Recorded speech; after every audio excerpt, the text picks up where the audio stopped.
No. This one is not USB powered, it's USB charged.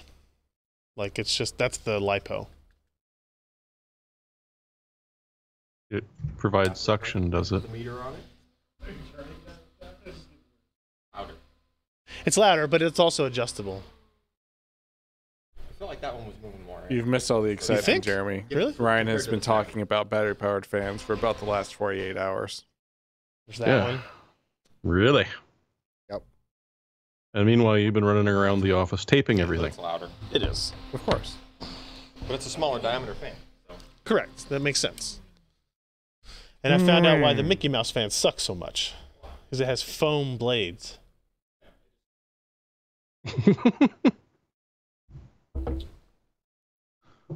It's a Nerf fan, is it? Correct. That is exactly correct. Let's see. That sounds terribly effective. Correct. But it's also, so I ordered 3 fans from Amazon, right? And the third one was a foam bladed fan with no cage around it. And the idea was, you know, it doesn't matter if your kids touch it because, hey, dummy, it's, you know, it's a foam thing. And then the reviews I read said that the kids would get a hold of it, babies would get a hold of it, and rip the fan blades off. Yep. And I was like, okay, well that's not ideal. So, and then I looked at other ones. This one, and then the Mickey Mouse one that I bought in Disney World for, of course, way more money than I paid for these. I kept returning them because the batteries would die very quickly, and what they were doing was they were slowing down before they would die, and there's like literally zero airflow coming from them. So I would just go exchange it like every 3 hours throughout the park. And so when we go back to the park, it's like, I'm going to get a different fan this time. I'm going to do a little bit of research ahead of time. It's riveting. It's riveting information. Yeah. There's only 16 left of these in stock on Amazon, so hopefully we don't sell them all out. Hi. Hey. Oh, wait. Hey, XSplit.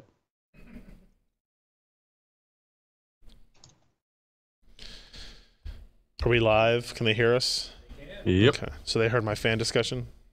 Okay.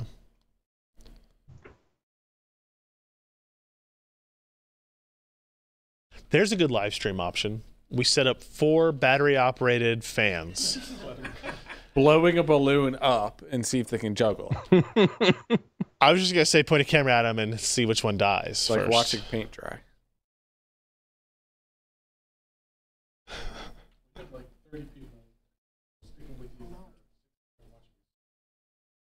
Listening to us. Listening to us sleep in a hotel. That was pretty funny. I did forget about that. That was a high point. Yeah.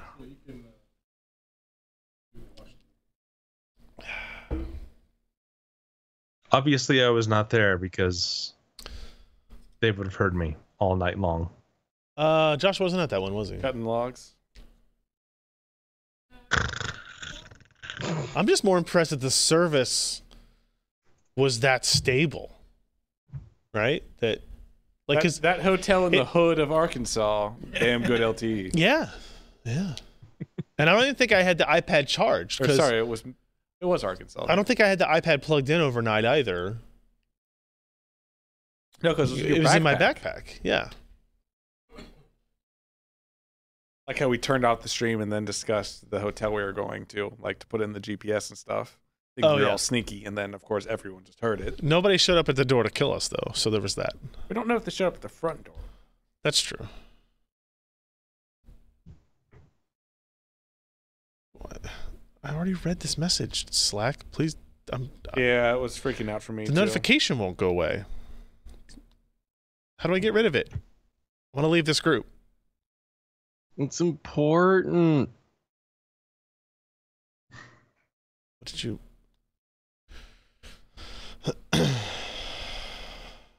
Oh, I need to put this in here. O2 cool.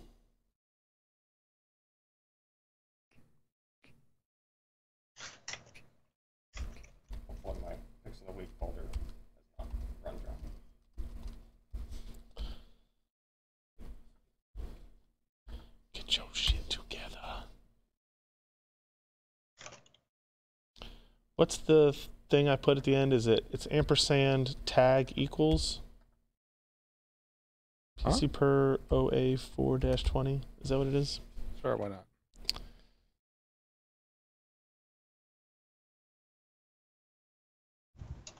I need an elegant orange background. How come I've got bad reverb on my end?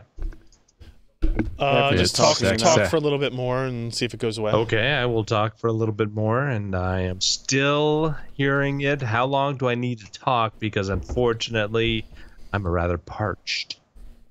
Until the stream dies. Shaving cream. Until someone responds. Then you won't have the feedback anymore. Do do do. Do do do do do. Oh, Do.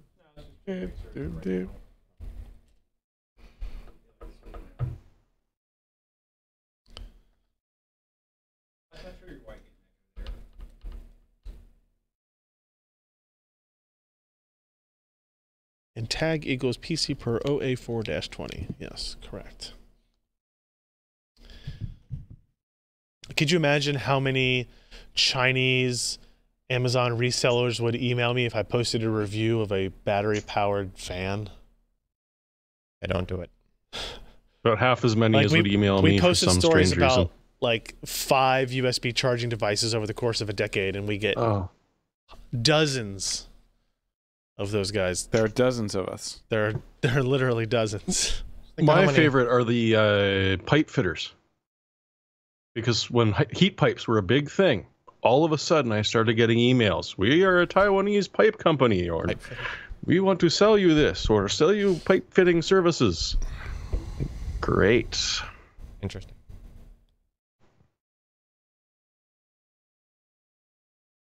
Josh, did your audio figure itself out? What's that? Did your audio figure itself out? No, it's still. I still hear myself. You don't hear an echo from everybody else, do you? Nope, just myself, which is really annoying because I'm super annoying. Because it's delayed. Now you know how we feel. Yes, I know. It's awful. It's being done on purpose. You want me to call you back? Sure.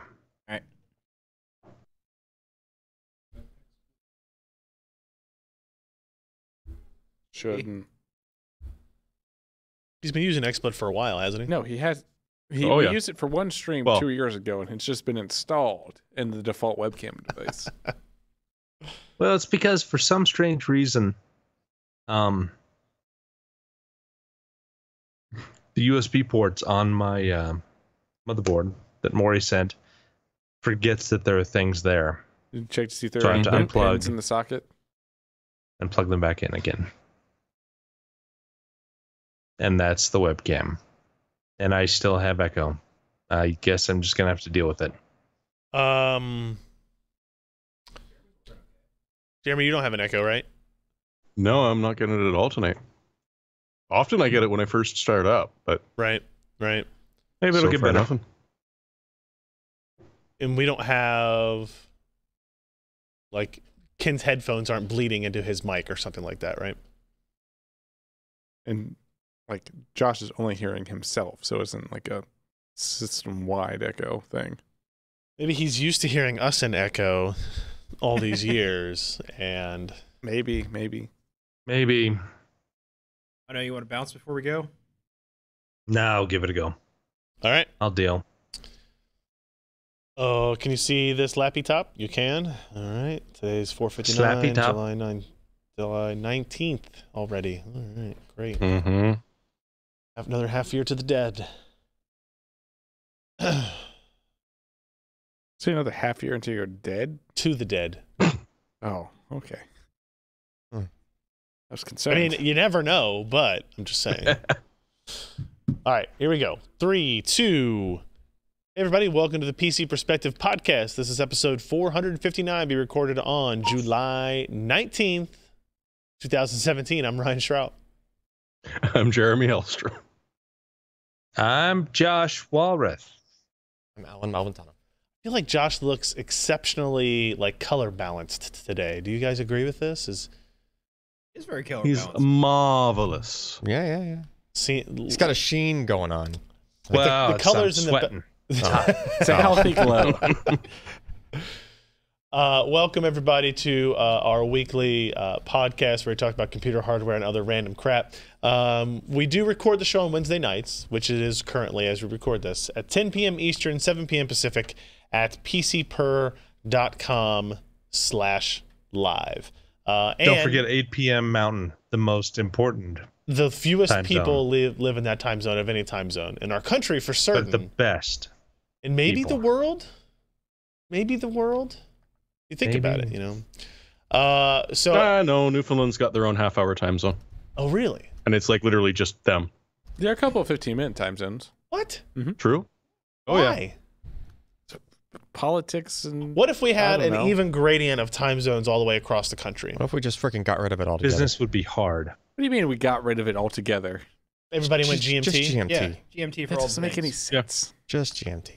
Then I like my idea of a gradient better, so that whenever the sun is directly above you, it's always noon, no matter where you're Oh. at. So like literally every street is going to be a that's slightly murder. different time. That'd be awesome. You'd be driving around and your phone would be buzzing every 5 seconds going, "Hi, you've entered a new time zone. Would you like to Yeah. update? Welcome to- Hi, you've entered a new time zone. Would you like to I do like that addition to Google Maps when I was driving through the state. Where it'd be like, "Welcome to Virginia." yeah, I'm like, "Thanks, I guess." time is a flat circle. It's fine. Yeah. Sorry for sending out my last little tweet here. I forgot about it. If you want a reminder about our live streams, you can come hang out with us. You can see the pre-show, the post-show. You can hang out in the chat room and bug us and ask us questions and bug us. And I don't know what other people do in the chat room. But pcper.com/subscribe is the place where you can go. Looks like this. You get your name and your email address in there. We basically will send you a notification to your email inbox an hour, 2 hours, 20 minutes before we do a live stream, something to that Sometimes effect. after. Sometimes after. It depends on if I'm not here or not. And we'll just say, hey, reminder, we're going to do a live stream. And we use it only for live stream stuff. So it's either for this or it's for something like we have somebody coming in to do a live stream, or we're doing another live stream on our own of some other accord. So keep that in mind. And also, not to be forgotten, we have the ongoing Patreon campaign at patreon.com/PCPer. This is people who enjoy our content and our show's ability. People who enjoy our content or shows, their ability to contribute to the website and to the content on kind of a monthly recurring basis. So you can pledge $1 or $3 or $5. If you pledge $3, for example, you get access. We save the post show every week.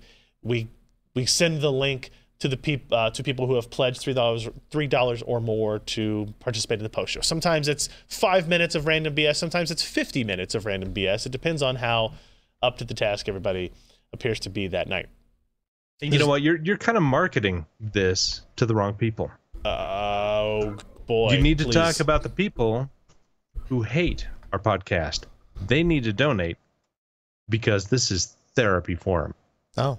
Have you read Oh. YouTube comments? Oh man, that's true. That's true. If every person who had a hateful comment for us on our YouTube channel gave us $1, Oh, yeah.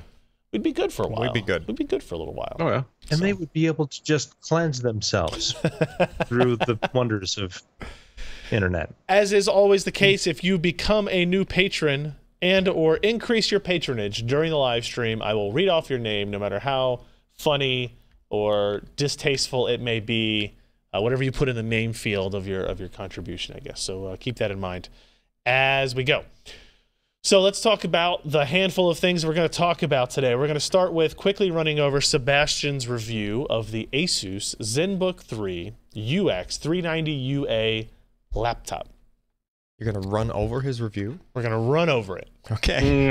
Right. Or through it. I don't know which one's better, right? Like over it or through it. So this is a ultra portable machine, 12.5-inch, thin and light, as he calls it. It's got a 1080p IPS screen. You get to choose between Core i5, Core i7 processors, 7th gen, 16 gigs of DDR4, 512 gig PCIe SSD. And this is one that was announced last CES, and is kind of the competitor to the MacBook. Is that right? Is that because we have this analogy because the MacBook launched with a single USB Type-C port. This also has a single USB Type-C port. That is, it's the entirety of its connectivity capability. But it is a damn sexy looking machine. It's got a huge trackpad. It's got a great display on it. I think the keyboard actually types exceptionally well. You can see this specification listing here. The model we got was the Core i7-7500U. You know, this is going to be the pricier spend. $1499. So really not stupid crazy for the type of horsepower you get in this. And again, a 512 gig PCIe SSD is actually pretty damn impressive. It does come with one of those dongles. It's not a lot on a dongle, but at least it's something to spread out the ports a little bit. Does the MacBook come with this dongle? No, but Apple will sell you one. Oh, yeah. Okay. So you get a USB 3.0 port, Type A, an HDMI full size, and then a USB Type-C port as well. So you can pass through charging that way as well. I probably doesn't function as an actual type like USB port. It's just for charging. I think that's usually how these dongles work. I don't know about this specific one, but like you couldn't plug in another Type-C thing into it if you were just using the laptop on the go. I feel like they usually break out charging. Huh. Okay. Very clean design, very thin. Sebastian goes through in his normal excellent style with fantastic photography. You can see, I mean, look at this thing. Like there's literally like there's the USB port and there's a 3.5mm audio jack. That is the extent of the things you can plug into this machine. The laptop is like floating. He's very good at this stuff. In these pictures. He does a good job. So it is an IPS LCD screen. ZenBook 3, we're talking about here, 12.5 inch. His only complaint was the brightness, max light output of 352. So that's not awful, but we've definitely seen laptops go quite a bit higher than that. And actually kind of surprising. Usually IPS machines will go higher. Using it on the sun would be like that. Might be touchy. Is really the only issue. And it's not a matte finish or anything like that either. If you're indoors, you shouldn't be 350. No. I mean, we set ours when we do our review, when we do our battery test, it's at 180 lux. Yeah. Right. So that's and even that is still on the bright side. Yeah. Like we're kind of on the high side. Yeah. I think it's reasonable. This overhead shot of the keyboard gives you an idea of the kind of the form factor, right? Like there's literally no space between the edges of the keyboard and the sides of the devices. It is backlit, big touchpad with a fingerprint reader. Performance-wise, this is a 15-watt TDP processor, so there's not going to be a whole lot of variance. Because of the way Intel has integrated, base clocks, boost clocks, etc. You look at the Core i7-7500U versus the Core i5-7300U. Yeah, there's a difference, but there's really not that much. And in fact, i5 is a little bit faster. I mean, think about the thermal restrictions, though. Correct. I think the X1 Carbon is it's a much thicker laptop, which is a weird thing to say for a really thin laptop, but fitting a 15-watt processor in a form factor this small without having any noticeable throttling in these benchmarks is very impressive. It is, but what I mean is all the 15-watt parts in thin and lights close to this are going to behave similarly because the thermal restrictions, basically, they can all spike up to a certain amount, but they're not going to be able to stay there very long, right? Yeah. So it's, but if you look at Cinebench scores, for example, the ThinkPad was a little bit faster, actually quite a bit faster than the ZenBook as well. I mean, and that's your thermal constraint. Compare it to XPS 13 2-in-1, which is a still thicker form factor in which they chose to go with a lower wattage processor because of the form factor, and it performs worse. Sure, it does. Just interesting to look at. Yep, it all balances out. And so you can see here that Sebastian included CPU ID hardware monitor results, so you can see what the temperatures were floating at here. Not too bad, actually, in the grand scheme of things. Kind of under load, 80C for the CPU. Storage performance was good. This is a Toshiba 512 gig NVMe SSD. I don't know anything about this particular part. It's an OEM part that corresponds to the retail OCZ RD400. You have any recollection of the RD400? The RevoDrive 400? Yeah. Okay. That's the same. The Toshiba SSD is the same one that was in the XPS 13 2-in-1. Okay. Mm-hmm. Just that's a fun fact. Yeah, just a M.2. Because we noticed the same sort of what looked like it was on a buy-to-link performance drop-off. Gotcha. Battery life, not fantastic. When you do get into these super, super small thin-end lights, you sacrifice battery capacity, right? And so the ZenBook 3 UX390UA is just over 6.2 hours of runtime, whereas that XPS 13 that you were talking about that sacrifices performance got more than 2 hours of extra battery life because of it. And then if you go up to ThinkPad X1, which does use a Core i5, but it is a larger, again, another kind of a step up in size, you get even more battery life there at 9.32 hours. So keep that in mind as you look at something like the ZenBook. It's an impressive piece of hardware. Did get a silver award. We do have the UX490 UA which is a follow-on to this, which is actually a 14-inch screen in a 13-inch form factor. With I think it has 3 USB 3.1. No, it has 3 Type-C ports. 2 of them are Thunderbolt 3, I think. So it kind of expands your connectivity, but it's essentially using the same hardware form factor. So we'll take a look at that too. But the new one, dual drive. I don't think so. No, it's still super thin. I think you're thinking of the S510 that we've been looking at recently. Yeah. So that is the ZenBook 3. UX390 UA, written up by Sebastian. Check that out. We encourage you to do so. And another one that we're gonna encourage everybody to check out. Oh, we go out of order here. I can move. Wait. No, I went out of order. Okay. No, you're out of order. So this was kind of the I guess probably the topic that we're most interested to look about. This thing sitting in front of Alan over here. Yeah. Is the Vega Frontier Edition.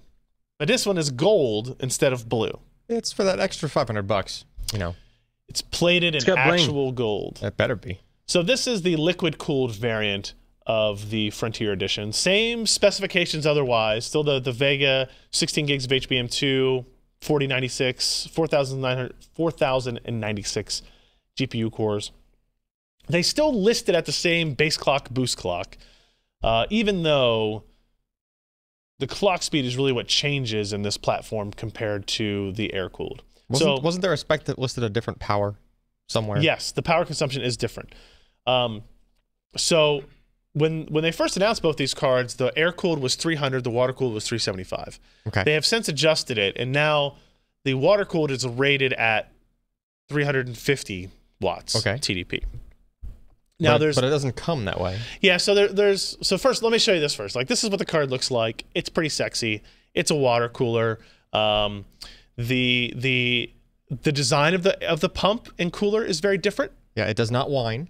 It does not have a kind of a typical. There's no impeller. There's no high pitch. Right. Rotational whining kind of sound. Yep. And although we don't really have I don't know why, but we don't really have official confirmation from AMD on any of this stuff. It appears to be a diaphragm pump. Yeah, it reciprocates. It does not rotate. It is a plunger type thing that moves back and forth. Right? Yeah. Josh knows all about reciprocation. Yes. Yeah. Actually, it's the anti-hot. It's meant to cool. Takes the heat away. Yeah. There was a lot of debate about this block off to the right here. Let's see, on this shot too, and what it does, because it looks odd. If you just open it up, right, there's only one line going fluid, one liquid connection into it. Yeah. And it's like, well, this is clearly not part of a loop. That's not how loops work. Nope. As far as I know, at least. And the idea here is that this is AMD described it to me as a spring tensioned reservoir. Yeah. Right? Just an expansion volume. Okay, as an expansion that allows the diaphragm to operate. Because if you have push and pull pressure, but it also helps maintain if there is evaporation in the lines over a couple of years. Right. There's the reason the spring is there is to make sure that there's always the same amount of pressure going back into the system as maybe the liquid that starts in this pump, this section on the right, gets pushed into the loop. Yeah, it'll help it. It's a spring, so the tension does fall off, but the idea is it shouldn't. Right. I mean, over time, it should stay. These probably Teflon coated lines and all this. It really shouldn't have a major issue with coolant seeping out. Modern coolers shouldn't really have coolant seeping out of the lines anymore. If you remember the Fury X design, they had sort of an additional reservoir on the radiator side. Yes. Had that extra little hump, and this is the same principle, just sort of integrated in a different way onto the card. Yep. As opposed to. From what I can tell, this is a very radiator side. expensive pump design. Yeah, It's a very expensive graphics card. It is. I mean, it's going to be more expensive than something as simple as just having like, you know, if you think about a rotational kind of pump, it's really just an adaptation on like a fan motor, except it's just driving an impeller. Right. Just like a brushless fan motor, which are a dime a dozen these days, right? So, you know, No, this, it's like a Stirling heat pump. like, yeah, like kind of. I mean, this takes more effort, you know, to design and build Almost and time make to quiet. Start your device. We didn't have any audio of it like recorded or anything, but like my impression of it, like I don't know if they still make these, but you know, when I was growing up, we had like a little aerator pump on a fish tank, just a 60 hertz, you know, and it had like a little kind of a hum to it. Yeah, it definitely sounded different than the this other. Sounds very close to it. I would coolers we've even used. say like the frequency is probably very close to 60 hertz, but it's not like a pitchy kind of sound. It's a very like, you know, like a really low frequency vibration kind of sound instead. So I think one of the RX Vegas will use a water cooler, and I would be shocked if it used something different than this. So we'll probably get more details. Yeah, on it'd be that by the silly end of to the month. design two different water coolers. I did talk with the product manager who now I'm blanking on who he said, but he was talking about like one of the other PMs was using it for something, so he just stole the cooler design to use on Vega FE. So we'll see what that actually turns out to be. So here's a couple of interesting things, right? So what's interesting about this card is that, as Alan alluded to, there's two settings for this, and there's a switch on the top, kind of right behind the tubing as it goes into the card. And one of the switch options is for the 350 watt TDP section. One's for 300. Now If you weren't looking for it, you wouldn't know there was a switch. Correct. Yeah. Yeah, it's not like a thing with a light on it or like an arrow that says adjust TDP here. I mean, even in our picture of the cards, the hoses are actually they're just kind of always in the right spot. They're just kind of covering up. Yeah. You know, covering up the switch. Now, what's interesting is that AMD ships this in the 300 watt setting. Yeah. Which, let me click on this here and see if we can get a little bit bigger. Yeah. So the blue line here is the liquid at 350 watts, and the orange line is 300. And as we look here at the power, this is kind of just using Unigine Heaven as a load. See, we're just under 300 watts kind of on average here, and just under 350 watts on average here. So it's clearly doing the job. What I was going to say is they ship it in the 300 watt mode, though, which is disappointing. Yeah. Because I mean, well, it's not just they ship it that way, but there's no directions anywhere. Nothing tells you. Right. There's nothing in the box because we got a retail and there's nothing one. in the driver either. This is my other complaint, is that you don't really know what setting you're in unless you have the ability to measure the power draw. Right. Right. Like or if you knew what to expect. I ran the whole suite of tests. Yeah. This is my fault, right? But I ran the whole suite of gaming tests. And looking at performance, was like, well, I mean, it's a little bit better than the air cooled, but whatever. And then I did power consumption last, which I kind of have always done, and now will not.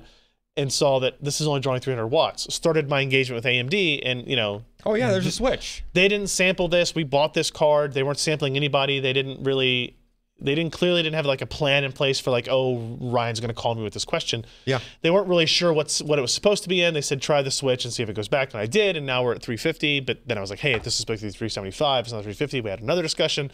Yeah, and then there was somebody else who dumped a ROM from the card. Yeah. And they posted it. And they only posted the one ROM. They had run it at 300. And that was the 300. So we know that they were all shipping not at only was 300. that their default, but they also weren't even, as we saw on Twitter, wasn't even aware that there was a switch. And this is somebody who bought the card and was posting benchmarks to Reddit. Yeah. So you would expect that to be the type of person that would know about the switch. Sure. If it were a thing. Yeah. So, you know, typical layman probably doesn't even know Now, it the exists, reason right? AMD gave me for them doing that is maintaining within spec of PCIe. Sure. Right. So the thing is, at 300 watts, they're drawing, this card and the air cool barely draw more than like maybe 25 watts through the motherboard slot. Yep. Which means the rest of it is coming through, not the water lines. Through the water lines. Through the 8-pin auxiliary connections, right? Yep.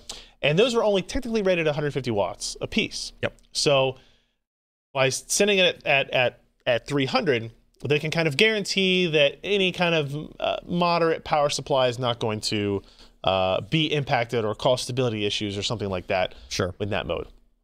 Whereas in reality, and I think both of us agree, and most of us, I think all of us in this room agree, that the person who's buying this card is probably buying it instead of the air-cooled for the reason of promise of added performance. Yeah. And you have to have the added power consumption to really get that. This is a diagram that shows you in the 350 watt mode, this white line being total power consumption. It's kind of right at 340, 350. And then these orange and this red and green line are the two 8-pin power connections. They are drawing over 150 watts each. One of them's about 160 and one's like 155. That's fairly over. Or so. Now, and people may call us hypocrites because we made such a big deal about the RX 480. Yeah. The problem with the RX 480 was that it was drawing too much through the motherboard. Yeah. Through very small traces. Very fragile electrical connections. It was exceeding the actual current rating of the pins of a PCI slot. Correct. Whereas pins and conductors in the 8-pin and 6-pin connectors can handle something like 9 amps a piece or something like that. So even though the spec was going to say a lower amperage total, right? The physical hardware itself can handle way above that. Yeah. So we're way less concerned if somebody's drawing over power on the 8-pin connectors than we would through the PCI Express bus itself. So there's that. And we said the same thing back in the 480 review. Like we would have preferred for them to go over on the extra power connectors as opposed to the motherboard. So here is so the blue line is a little bit more. The blue line is the Vega FE Liquid 350 watt because we kind of really focused on that because we think that's off the top. Yeah, I'll scroll up in a second. Okay. And then the Vega FE Air is gray. That's the first card we reviewed, the Air. And then you got the 1080 Ti, 1080, and Fury X. Okay. And so what you see here is that the blue line is jumping around a bit. This is actually testing Rise of the Tomb Raider and DX12. Hovering around the 350 margin. Sure. The gray line under 300. The yellow line is the 1080 Ti from NVIDIA. And then these green and red lines at the bottom are the 1080 and the Fury X. And the gray line would also be similar to the Water Edition, just running with the switch in the other position. Correct. Roughly. Correct. Yeah. And it's also worth noting, well, here's where that difference is. The gray lines, you see these power dips, right, that we saw with the first Vega FE air-cooled? Yeah. Those don't exist. Right. On the water-cooled, and they don't exist when you're in the 300 watt state in either mode, doesn't matter. Because the GPUs are running at such a lower temp. Yep. In general, we won't look at Witcher 3. In general, this card is able to keep the GPUs, even at the 375 watt or 350 watt state, under 70 C, like 65, 67 degrees Celsius. Worked very well. Which is way better, right? And it's a super effective cooler. Yep. And the noise wasn't really even noticeable, right? Bad. If you couldn't get an air-cooled card down that low, but if you're trying to get it to like 75 C, you're like, I don't know, 120 dB. That's a lie. Yeah. But the fan was reasonably quiet too, separate from the pump. What do you get with those that added power draw? You get these clock speed differences. So again, blue is the liquid card at 350, orange is liquid at 300, and then the gray is the FE and air cooling. And if you see here, the bottom is the air-cooled, and it kind of bounces between two frequencies. The orange bounces between two frequencies a little bit higher, and the blue is two frequencies higher than that. And it's actually able to hit 1600 megahertz the majority of the time. So was this just with the switch in 350? No. The blue was 350, the orange was 300, and the gray was the air-cooled. So in other words, the water-cooled version with the switch in the 350 position is much more often maintains 1600. Correct. Yeah. Correct. Okay.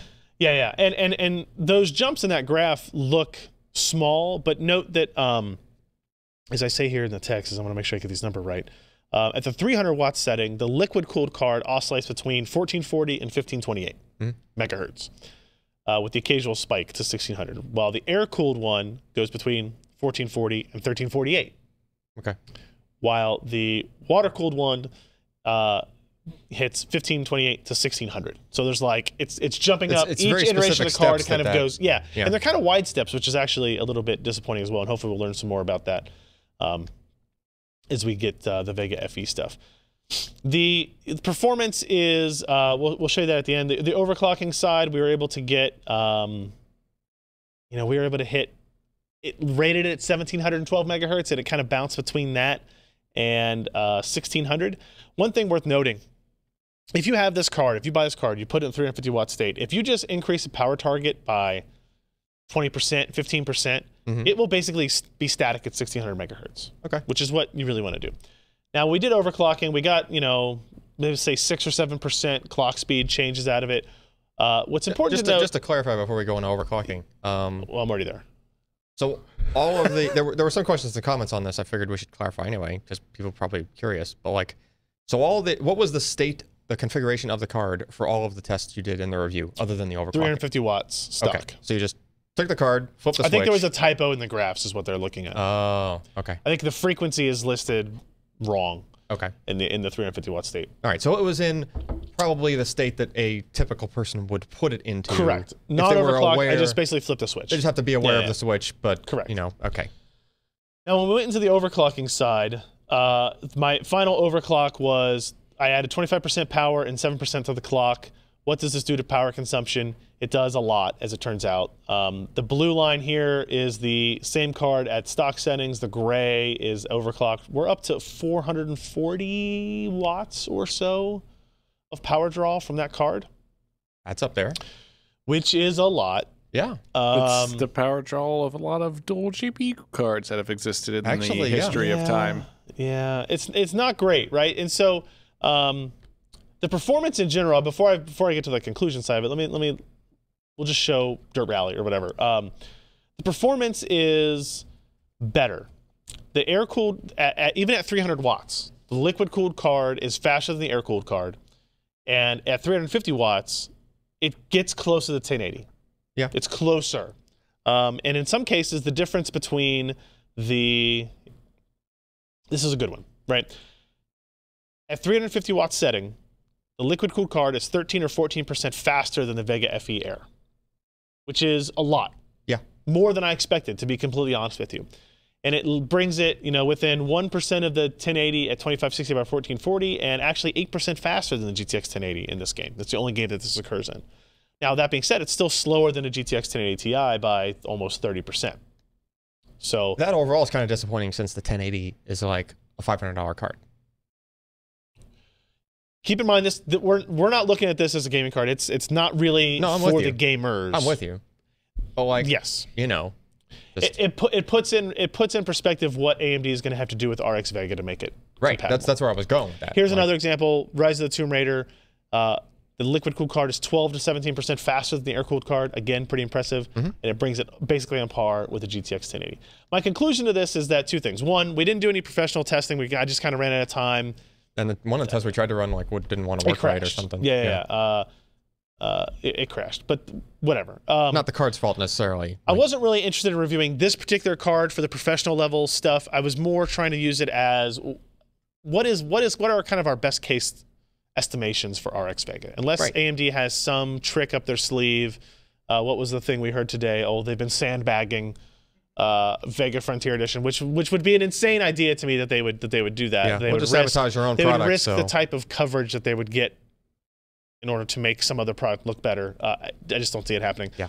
But this gives us an idea of what we can expect from an RX Vega, right? So maybe we can see it near 1080 performance, which gives AMD the flexibility to charge up to $499 for this card, for the RX Vega card, which is going to be a tough sell if this particular, the Vega Frontier Edition Liquid, is $1499, right? How are they going to make up that difference, really, is what it comes down to. So I don't know. I open it up to any questions or thoughts from Josh or Jeremy, somebody who they haven't had any input on it yet.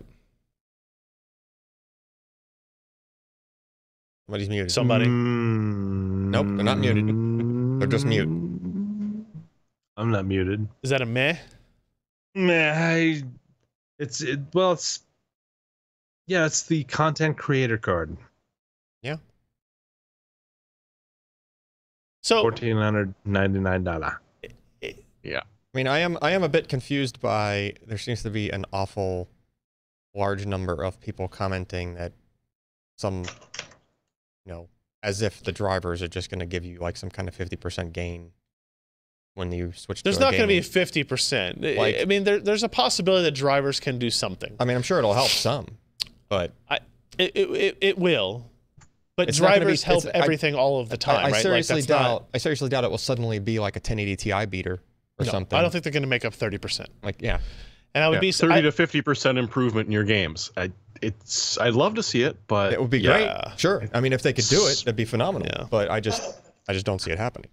Yeah, I mean, I still think that go ahead, Josh. there are features that have not been disclosed. I mean, it's We're a talking like huge die. professional level features, though. I don't know. It's a huge die. It's got It is. more transistors, but it's got the same amount of shader units Mm-hmm. as the Fury X. I mean, And what could those be? I don't though? know. Right? Like, and True Audio 3.0.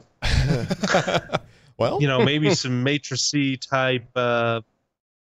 What's that stuff that NVIDIA put in I don't know what we're with referring their to. Quadro?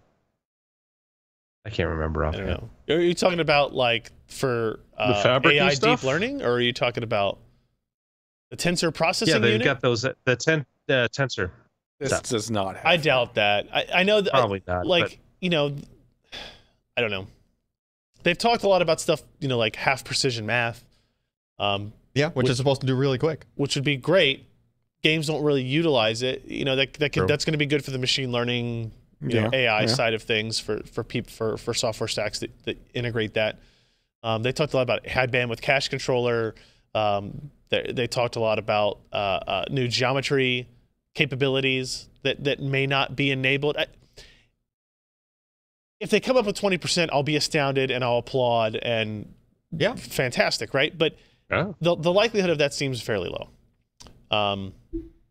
But they don't have to beat NVIDIA's 1080 Ti to make it a successful card. That's true. They need to be competitive at some price point. End of discussion, right? Like, Yeah. whether or not they're profitable in the card or not really doesn't matter to the gamers in the short term. In the long term, it may matter to them.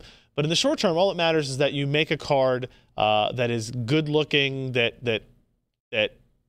is going to perform well on the games they want to run, and is going to cost at or below the level of the NVIDIA competition. Power efficiency is just not going to be there. There's nothing that AMD is magically going to be able to do in the next 3 weeks to suddenly make Vega more efficient than Pascal. It's just not going to happen. Luckily, power consumption is just not that big a deal to most people. It's one of many data points. Well, there were some people Price and having performance are most. some people were crucial. having some success with actually undervolting. Yeah, I get it, and that makes sense. and And hitting people good have done that on clocks. AMD cards for a while. Yeah.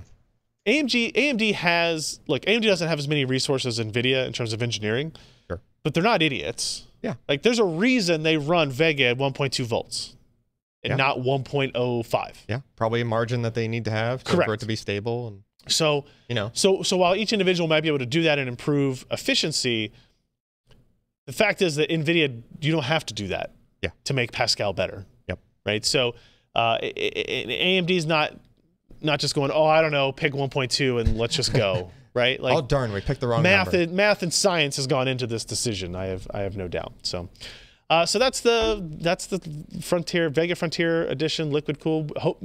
We're not going to hear about Vega again until we see RX Vega. I got a stupid question. Yeah, for you. sure. You were talking before about the ROM being dumped. Yeah. Mhm. And from the ROM being dumped, you could tell it was in 300 watt versus 350 watt. Yeah. No, we could just tell. It We was knew the that because same. we had both. We had both files. We And the compared it one- to the we so- compared so it to there's- the air card and it was the same file. We did a diff. You can't decode it as Wait. of now. So We there checked it actually out. is two different firmwares for the various Yes. power ratings. Yeah, that's what the switch is. Okay. It's you have to reboot the machine after you flip the switch Okay. because it boots the other, like a BIOS. Okay. That's all it is, BIOS selector switch. Oh, okay. Just the other one happens to be set up for 350. Makes sense. All right.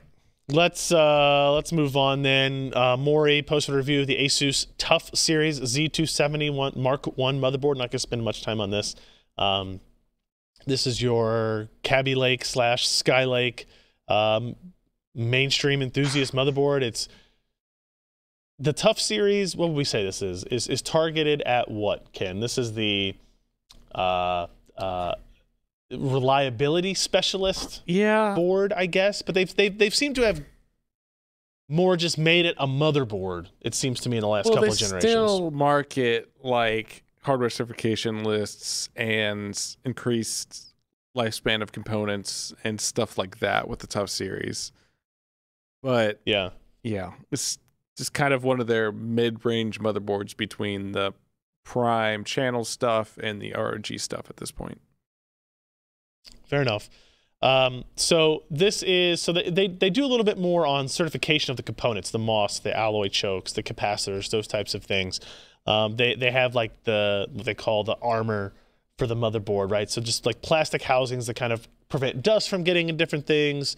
I just like the idea is really good. I just don't see somebody like if you work in a woodworking shop where dust is like a significant problem for maybe your CAD it's machine. going to find a way to get in there. Yeah. But my thing was you're probably not looking at motherboards that have like LEDs and RGB headers on them and stuff like that, right? It just seems odd to me, like this odd combination of consumer feature set and industrial feature set. Yeah, you'd figure it would have less features. Don't get me wrong, I'm all about reliability and stability. Like I'm personally for my machines, I'm more about that than I am about overclocking or anything like that. So, we do what we can. It's still 3D printing friendly. It's still got all the features you want, USB 3.1, Type-C, et cetera, et cetera. And Mori goes through CPU cooler fit. I guess we got to look at one Mori giant cooler photo shoot. We haven't done one in a little while. That 2 coolers? No, that's one cooler with 2 fans. It's the same cooler he's been using for years. Oh, I'd never noticed the gap. Yeah, the gap is for a fan. Like there's a gap. So like, Yeah, mind it. Do we assume the air is going into the video card or away from the video card? There's no telling. We're guessing pulling. I'm guessing it's that one fan you don't seems actually use that fan at all. Yeah, that one fan seems a little bit starved, so maybe it's a good thing that there's 2 fans. I think you're not supposed to use that. It's more for demonstration purposes, if anything else. So, obviously, Mori goes through the UEFI. He goes through the overclocking capabilities, application benchmarking, overclocking. He was able to get up to 5.1 gigahertz with the 7700K with the 4.8 gigahertz ring bus. Yeah, and memory running at 3733. 1.35 volt memory voltage, 1.34 volt CPU voltage. So pretty good results. It is a moderately priced motherboard at $199, right? Considering we've been talking a lot about X399, X299, and that kind of stuff, $199 seems like a damn bargain these days. So, lack of UEFI RGB LED configuration was a negative, according to Mori. No, I lied. No RGB 12-volt headers. This is bullshit. I made that up. I was mistaken about that. No, 12-volt. CMOS battery placement is on the strengths. On the strengths. All right. So there you go. What else we got coming up on the list? Josh, why is there a robotic-looking lady on my website? Because Sylvia's mother said Sylvia's happy. I don't know what that means. Damn it. Some people are just too young or uneducated. Alan looked at me like he was confused 40 too. cents more I for the next didn't get it. 3 minutes. Minutes. Please, Mrs. Adria. God. Just tell me about the damn thing we're looking at. Right. No. So anyway, Cal You Simpson. don't deserve it. No, you don't deserve it.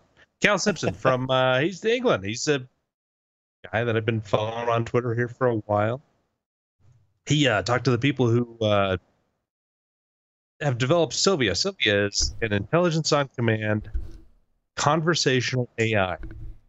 And they've done a tremendous amount of work to make it very compact, accessible to games, applications, Android, iOS, PC, all of these things. It can go in as small as I think like 5 or 10 megs of memory space. And it allows this conversational AI that apparently does fairly well. Is it perfect? Probably not. But there's a lot of details in here about the thinking behind the developers, what they're attempting to do, how well they're actually doing it, and where really they're aiming at this. So we've got, conversational AI around Echo, Google Dot, Siri, some of these other things. And some do well, some do poorly. I think Jeremy had talked about a few things that he'd experienced himself. And some of our commenters have made some good comments as well. Like, hey Siri, what's the weather like? And it can get you what you want. Then you ask something a little bit more difficult, and next thing you know, you're listening to Steve Nicks when you really just wanted a cup of coffee. But this is one thing that they're working on, and it's another form of AI that we will see integrated in a lot more applications. Kind of one of the killer apps that they're really looking at is the VR Crowd, where you can actually interact with characters in the game or application, and it feels much more natural. So that's kind of the whole group, and they put a lot of tools in place to actually try to hit those marks. So it's an interesting interview, and I apologize for me sounding so like an AI. No, like William Shatner. Because you're still getting your echo back? I'm getting my echo back, and it's annoying the Just living plug crap your out of me. ears. That's true. Take your headphones off Yeah, while but when you're I do talking that, to us. the only thing I say is la la la la la la la la la la la. That's all I ever hear. That kind Is of that, works. wait, pretty is much. that different than what you say? Oh, crap. All these years. All these years. All these years. So anyway, read the interview. It's a 3-page, pretty long interview. He took a lot of time with the guy, transcribed it all, looked at some interesting pictures. If you remember back in the day when Epic released their Unreal Engine, they really made a huge splash by releasing Unreal Engine Editor. Yes. And they're doing much the same thing with theirs. And so they've got a lot of tools to really help even new programmers and people who have bought this or licensed it to get their product out quickly with a pretty robust set of tools. Sorry, I just sneezed and tried not to. His head exploded. I'm sure you did, but I just keep hearing myself talk to myself, which is really annoying. And there's did the phone echo back too, Josh? Yeah. Phone's ringing, dude. Someone rang his bell. No, what blew me away is on that last slide, they say that it's a 5 meg footprint or less. Yeah. I mean, underneath the Unity bit. That's tiny. Is it all and I'm cloud-based assuming, then, or is it? No, it might just be pure. It's pure logic. Like you don't, it's not like graphical assets and like typical game stuff. It's just modular. Yeah, but it's just like Sure, a logic. So you can but look add at how large my features print to it driver as you is. want. Well, but print drivers have a bunch of, crap in them, like bloated crap added to them. Yeah, like printing. Like you really don't need. and it can't find a way to break things in a brand new way every single day with just 5 megs. I mean, you need a couple hundred megs to be able to screw up that badly. Nobody will ever need more than 5 megabytes for artificial intelligence. Mm-hmm. Write it down. Yep. Write it down. Very cool. All right, let's get into some news of the week. Jeremy, there's a handful of items on here with your name attached. You can now get a Dell laptop that charges wirelessly. Did we talk about this last week? I feel like we talked about this last week. We might have talked about it in the office last week. Maybe. Yeah, A you might Dell have chatted laptop with that it. recharges wirelessly, but it will cost you. Are you talking about it's going to cost me money, or is it going to cost me features? What's it going to do? Radiation. Well, I mean, it could cost you your fingertips if you put it on a metal table. They do mention that don't put the charging pad on a metal table. Oh, well, yeah. So there you go. But no, the problem is that like the base model of the 7285, which is this hybrid tablet that they've got going, is $1,200. That's your utter base model, which for what it is decent. Huh. But if you want to wirelessly charge it, you've got to spend $380 on the wireless charging keyboard, which is different from the default keyboard, and another $200 for the charging mat. That's over $500. So you're adding almost $600 to the price of it. Yeah. That's On the other hand- significant. On the other hand, it's sitting there pushing out 18.5 volts. So that's more than enough to keep a Dell charged. So you'll be able to use it indefinitely. as long as you don't spill a drink or, Yeah. lick it with a moist finger. Yeah, it's 30 watts of charging wirelessly. That's a lot. That's a lot. Like, it's a serious amount. Yeah. It's probably multiple pads, I would imagine, multiple zones or something on there. That, I'm still waiting for those damn Logitech PowerPlay accessories to come out. well, I mean, they're probably still trying to make sure they can make them without them. No, if they've announced them, right? So they're productized, all that type of stuff. I just want them to sell them to me. Yeah. Or give them to me, whichever works. I do want to mention. And the other thing that kind of bugs me about it is, go ahead. you got a Patreon? No, Or go should ahead. I wrap up? No, go ahead. The only thing that bugs me about this charging mat is it's not a frickin' dock. If you're gonna do this, you got to carry a power cord around anyways to plug the mat in. So it's not helping you be mobile. It's obviously going to sit on a desk and never move. So right. add some friggin' peripheral. Yeah, a little bit of Y gig on that would be inputs to it, great. right? Yeah. Agreed. I mean, what is the point, though, at that point? Like, Well, I don't know. this that's is a very a hard mat that you're going to sentence. put a laptop on, and if you were going to plug it into a dock Correct. anyway, right? No, Like- I'm with you. I didn't even think about that, but without having, like, if it were a wireless charging connectivity dock, that's perfect. Sure. But yeah, just wireless. Yeah. I mean, I honestly, like, you're one step away from just pogo pins.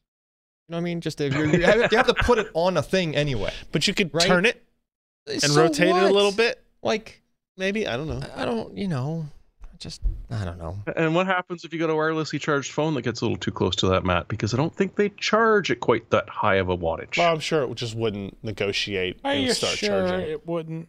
It's just, I mean, maybe it's smart enough to negotiate down. Do you want to find out? it's just so much money for I something mean, I that- want to find out, but not with my hardware. No. It seems like nothing. It seems like nothing more than a novelty for $500. You gotta start somewhere. I guess. Mhm. But yes, we did have a Patreon come in. This was from Rupert Steele, pledged $5. Thank you, $5. Rupert Steele, Sweet. for the support. We greatly, greatly, greatly, greatly appreciate it. A splash of water can open it up. That's what I'm drinking, except it's a splash of Diet Coke. I apologize for the sniffles that I've had this evening. I'm trying to drink bourbon to fix the ailments. A splash of water. This is the ROG Poseidon GTX 1080 Ti Platinum. That's a lot of lights and shit going on. What's that grid of?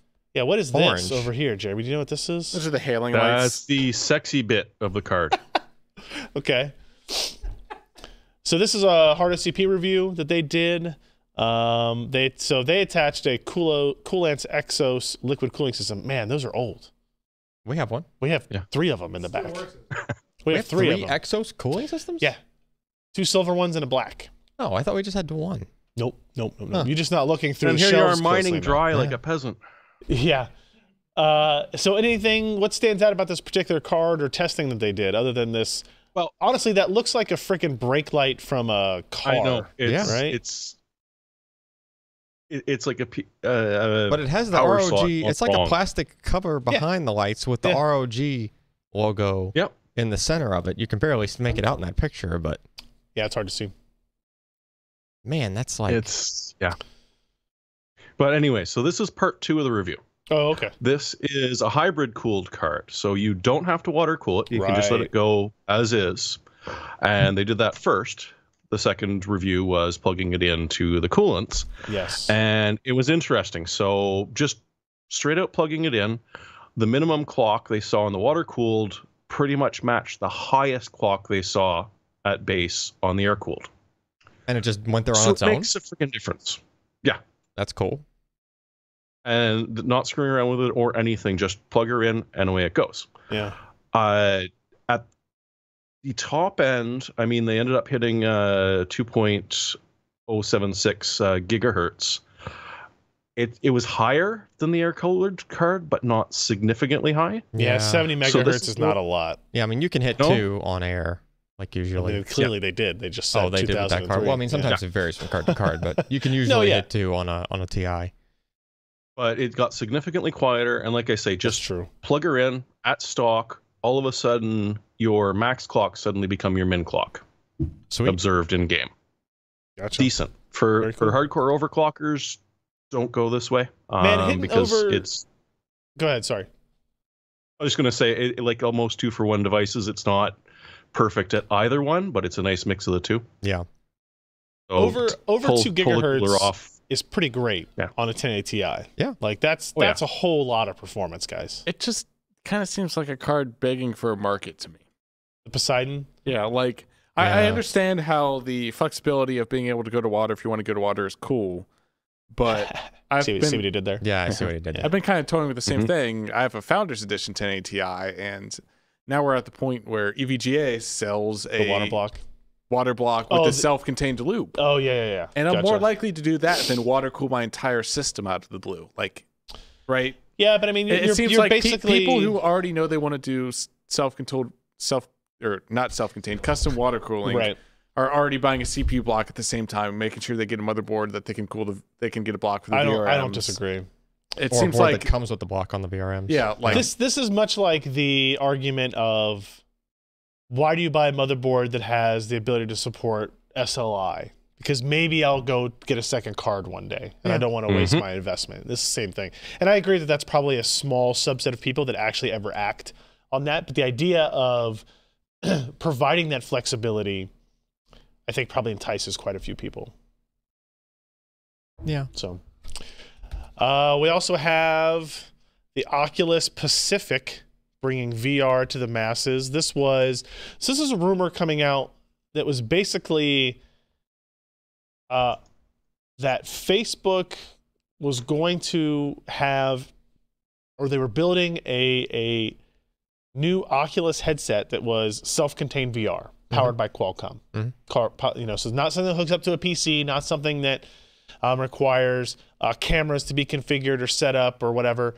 This is basically take the Gear VR, but make it a non-removable device headset. And this shouldn't be really a shocking venture to people, because Qualcomm has been out there banging the drum of these VR SDKs, not SDKs, that's software, VR like reference platforms, essentially, with Snapdragon in them.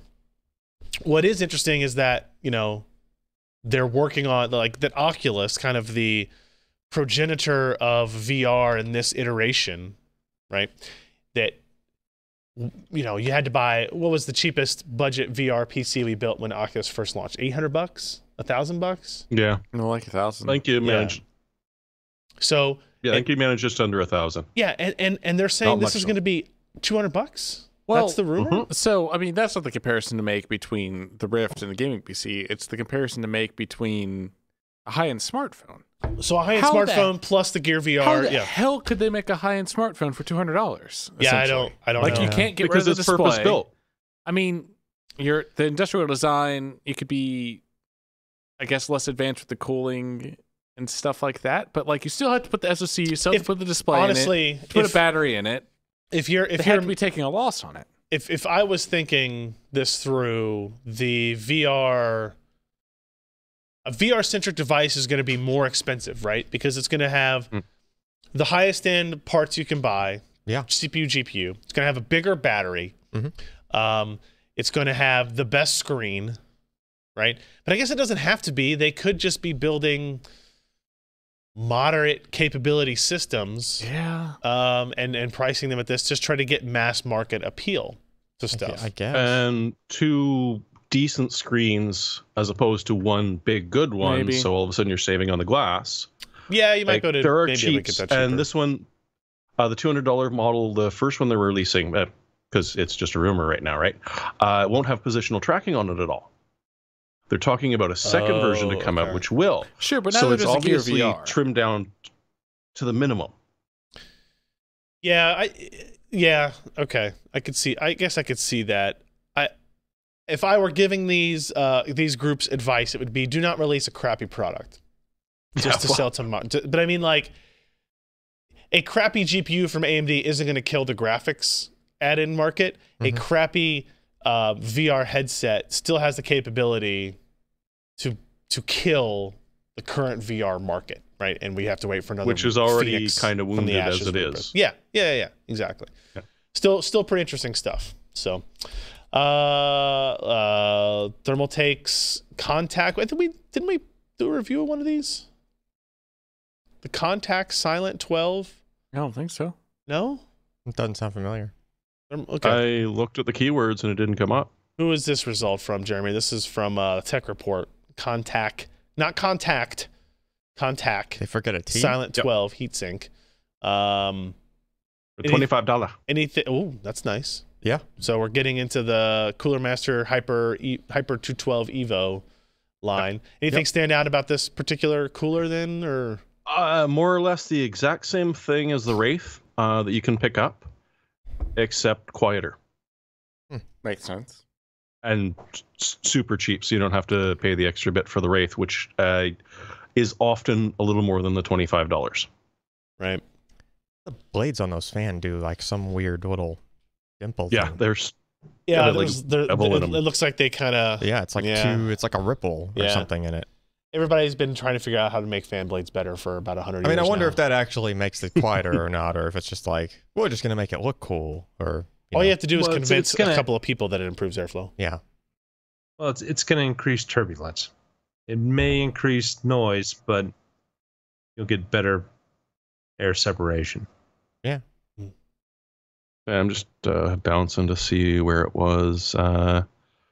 So yeah, they went between 26 dBs to 29 at load. Your dBs. The Wraith starts at 31 and goes to 39. Gotcha. If nothing So- else, it's nice to have a heatsink with an AM4 bracket in the box because right now, if you buy a lot of coolers, they'd send off and get the bracket, and you Just need super proof of frustrating. purchase to get the bracket, so you can't build your PC until you go through a 2-week process Oh, to really? get the That's bracket. what it is? Okay, Yeah. that's that's pretty. They won't ridiculous. just send shitty. you one because they don't want to send Or you everyone get one. inventive and kill your die. I want a free thing. Blah blah blah. Exactly. I might buy an AM4 one day. Am I missing something on here on our rundown? We don't have the Threadripper stuff.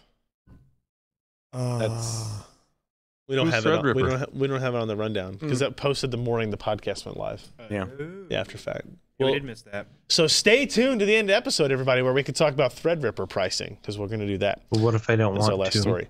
And in fact, we'll just kind of run through these things a little bit quicker here to make sure we get to it. And it doesn't matter what you want to do, Josh. That's. No.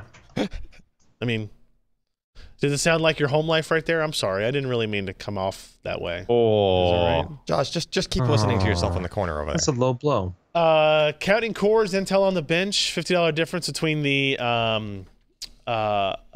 7700K and the 7800X. What are we looking at, Jeremy? This is another guess external what? review from TechSpot. Yes, go ahead. guess what? Frequency is still king on the vast majority of things. Oh, yeah. So yeah, just because it's got more cores doesn't necessarily mean it's going to be great. Let's click over. He has a player on Battlegrounds benchmarks. I'm going to look through them. Yeah, this was the That first game time needs I'd a lot of ever CPU. seen that. That's a very Like I'd never seen that one benchmarked. Oh, really? Okay. Let me take a look here. Scrolling. No, you Here certainly we go. don't. I mean, it'd be difficult to benchmark since it's a multiplayer-only game. They are, yeah. That's kind of the thing. But Yeah. All right, so it doesn't run well. I haven't tried the latest patch, but it was very CPU dependent. Before. Yeah, the 7700K, which is let me see if I can make that better. There we go. 126 frames per second average versus 98 on the 7800X. Yeah. So showing a pretty, and even the 1% frame time was 88 versus 70. And I don't like that they call that minimum frame rate 1%. That's not what that means, but understood nonetheless. Where meanwhile, take a essentially look it at this turned out game that has no difference whatsoever Doesn't care. between those processors. Yeah. Oh man. That's, Ashes of Singularity, Mass Effect Andromeda, same damn thing. The only ones that 7800 was better for were Quantum Break and Prey by 2%. yeah, Far Cry Primal, huge 2%. difference in Far Cry Primal. There might be a $50 price difference only between those two chips, but like, isn't the rest of the platform difference? in I mean, it pricing? can be, yes. Like, X299, I would yes. these are not two different chips to plug in the same board. Correct. In other words, You can Like, get 270 boards as expensive as X299, but Yeah. yes, the average X299 board is way more expensive than the average 270 So in board. reality, Yeah. it's probably like $100 difference Or more. or more. Yeah, I'd agree with that. Which actually is a disservice to the story That's here true. about the 7800X performing performing lower in the gaming side of things. Yep. Yeah. Now, all these benchmarks are done at 1080p, which is perfectly reasonable. Keep in mind, if you go to 25 by 14 or 4K, put even less burden on the CPU. Then your GPU is going to be even more important. So, take it for what you will. So, it would probably, a good story nonetheless. It'd probably actually just even out all the results no matter what. Yeah. If you went to like 4K. Yeah.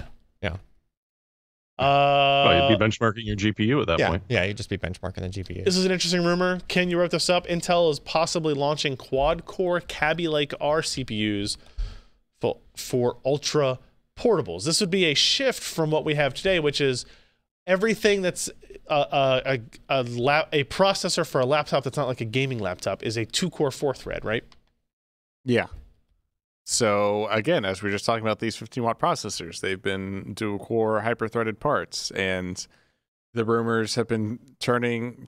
There was a little mention in a Computex slide deck from Intel about upcoming 8th generation performance, in which they essentially said there was a 4-core part in the 15-watt sort of power target, and we've seen now a leak of this sort of product roadmap back at the end of last year that mentions Kaby Lake R as being a 15-watt 8th gen processor with 4-core 8-thread in the second half of 2017, which we're getting into. And then most recently, we saw a leak of an Acer Swift 3 notebook that mentions the i5-8250U, which the blank 250U is a very sweet spot 15-watt part that from Haswell on, a ton of notebooks have used, MacBook Airs, XPS 13s, stuff like that.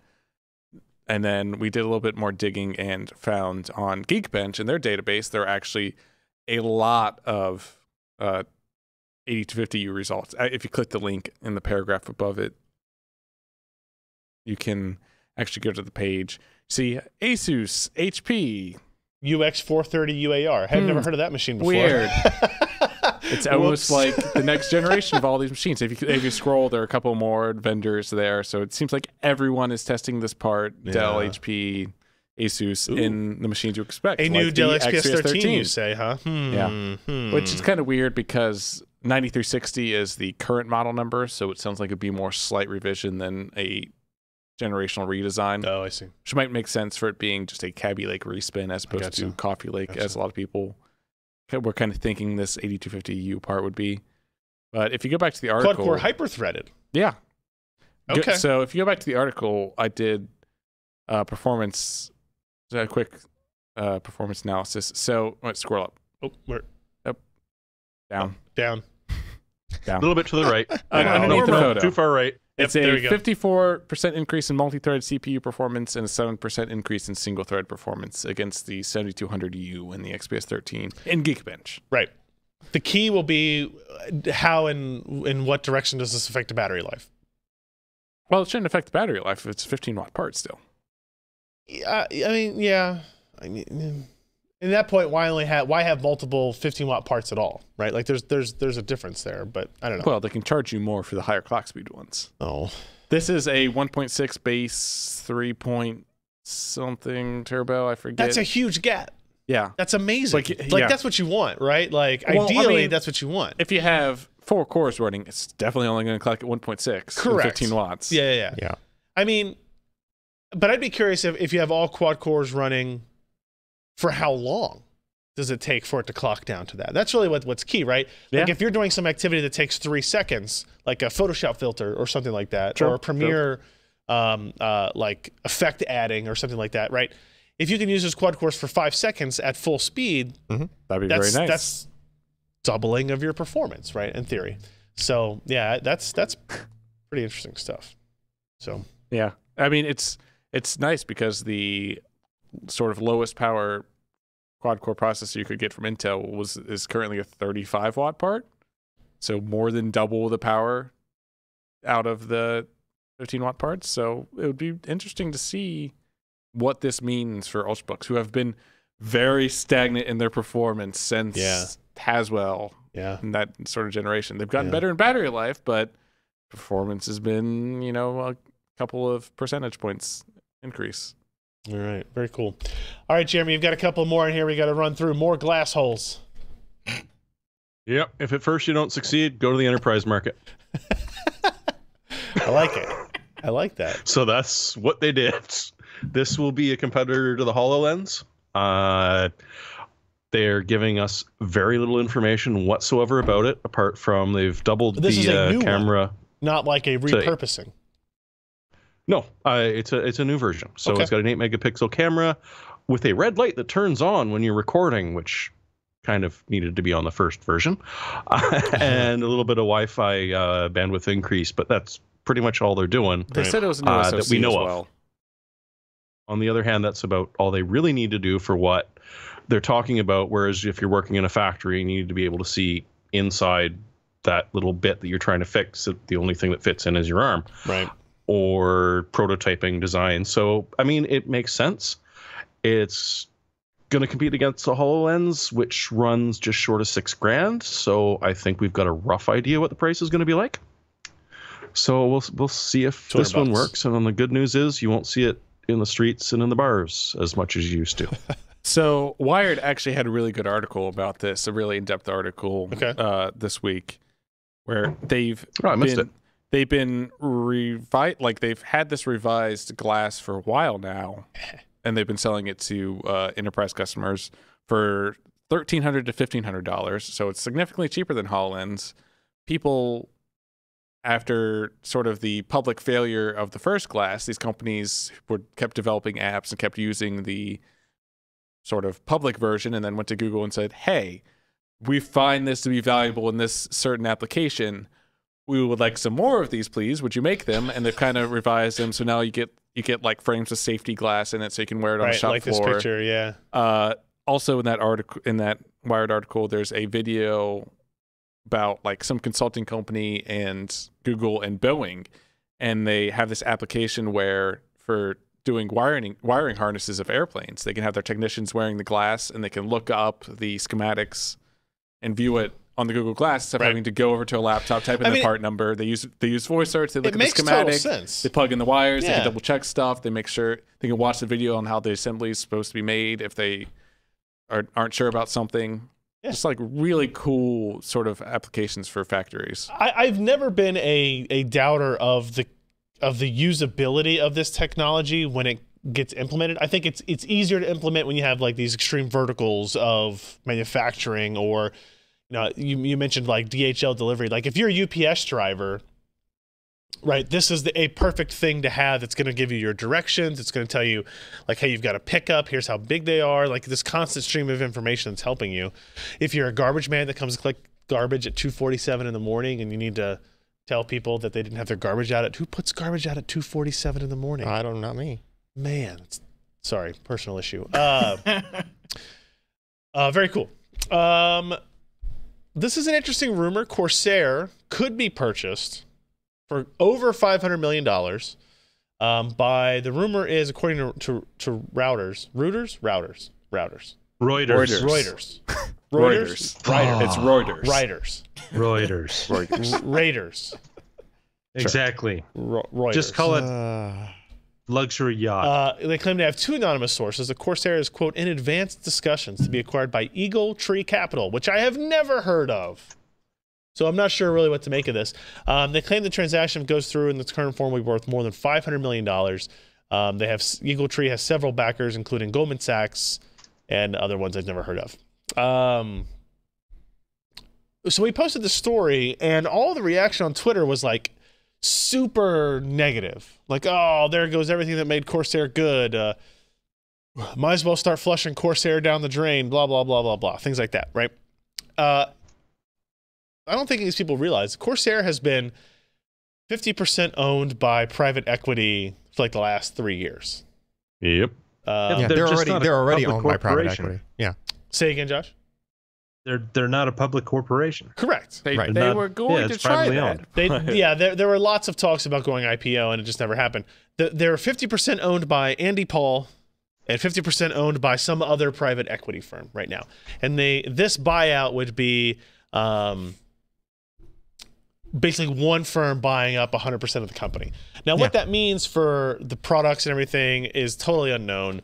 I've known people at Corsair for almost 2 decades now, and in fact, my first ever meeting as a media person with a company representative was with somebody from Corsair. Okay. In 1999, I met with somebody at a restaurant inside the Sahara Casino, and right, and I was back when they only did memory. I was 18 years old. Oh yeah, they only did memory. Yeah.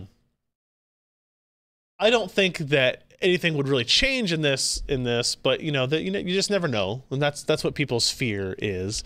But it might just be that this company wants to buy it and they want to take it to this IPO and they want to do these other things. So Corsair is a huge brand and a extremely valuable brand. Obviously, if they're upwards of $500 million valuation in this, but it's kind of a small company still. Yeah. I mean, they don't manufacture really anything. No, except a couple of memory. Yeah, they do. Some in-house memory not memory packaging. Binning. No, they'll do onto the modules themselves. I'm trying to SMT work essentially. They have SMT lines. Yeah. In California. But like they sell power supplies. They don't manufacture them directly. They work with manufacturers. They don't have the facilities that are making the chassis. They don't have facilities that are making the water cooling products. Those types of things. That's what you're referring to, right, Josh? Correct. They outsource a lot, but they have done really well in getting. Gosh, I'm trying to think of the exact. They just have branded and marketed themselves. No, perfectly. They had an excellent way of acquiring components and getting somebody to put them together how they want, getting the products that we see. They have a hand in the design of all of it and stuff. They do. Oh, sure. They go in. They're not just rebranding a bunch of other companies. They're not. Yeah, their power supplies aren't just rebranded. Their cases are clearly not just rebranded. Right. They do the engineering and then they find somebody who can make it for them. Yeah. So they don't have to invest in the production facilities themselves. Which right? works apparently. It's working which for is them. fine. Yeah. Yeah. And I don't think anybody on this podcast or listening really could doubt the fact that Corsair has just had a significant impact on the enthusiast market over the last decade or more, right? Yeah. When they first branched out from memory, here's the thing. What was the first thing they made after memory, Josh? Boats? I think cases. No. They started off in I don't think it was cases. They made coolers before cases. Yeah, and they made power supplies coolers before that, I think. They made air coolers. I think they made a couple of air coolers. 2 air coolers that before they made the 800D. Remember those water coolers that had the problem with corroding? I don't remember that. That was like don't all remember in those? one water They used coolers multiple metals in the loop. Yeah, So I don't think that was after about first. So they 90 started- days, it stopped working. They started with power supplies like 10 years ago. Easy. Oh yeah, probably power supplies. I would think it's power supplies if I were to guess. I think that would be their second major product line. Yeah. I was gonna look now. Corsair is also a transportation company, as it turns out. So if you look up Corsair on Wikipedia, that's not the same thing. And I could be wrong, but I thought it was sort of like some Seasonic IP or something, or one of the better power supply. I think they did. Seasonic has been an ODM. I think they did some kind of partnership or something with one of the better power supply makers at the time, which is what kicked it all off. Which is why I think their power supply thing started off with really strong. Oh, you're all wrong. It was USB flash drives. Oh, was it? Yeah. Then it was PSUs. That's correct. Okay, I don't count flash drives as a major product category. I don't think that list is chronological there, Jeremy, because pre-built high-end gaming PCs is before liquid CPU That's cooling. That's not a Remember 10-year-old. the Flash I had one of Voyagers? those. It was rubberized. You could put them through a washer. Yeah, I agree that Ken's assessment of that insertable. list not being in the correct and not being completely in order is correct, but I would They agree. did make flash drives forever. Flash drives have been a thing for a while. That's an easy successive Going from memory step memory thing. Yeah, The Flash. yeah. That pre-built high-end they gaming started making them PCs. so they could give you their PR on the flash drive Mm-hmm. about their new Right, up and that's coming why they PSU started lines. making them. Right, save money down the line. Jeremy, you wrote this post up, Josh. You'll see what your comments are. TSMC moving to 7 nanometer. They talked about tooling up for deep UV equipment. Gross. It's not EUV. It's deep UV. So EUV Go is ahead, the Jeremy. Samsung. DUV is TSMC. No. No, I had that backwards.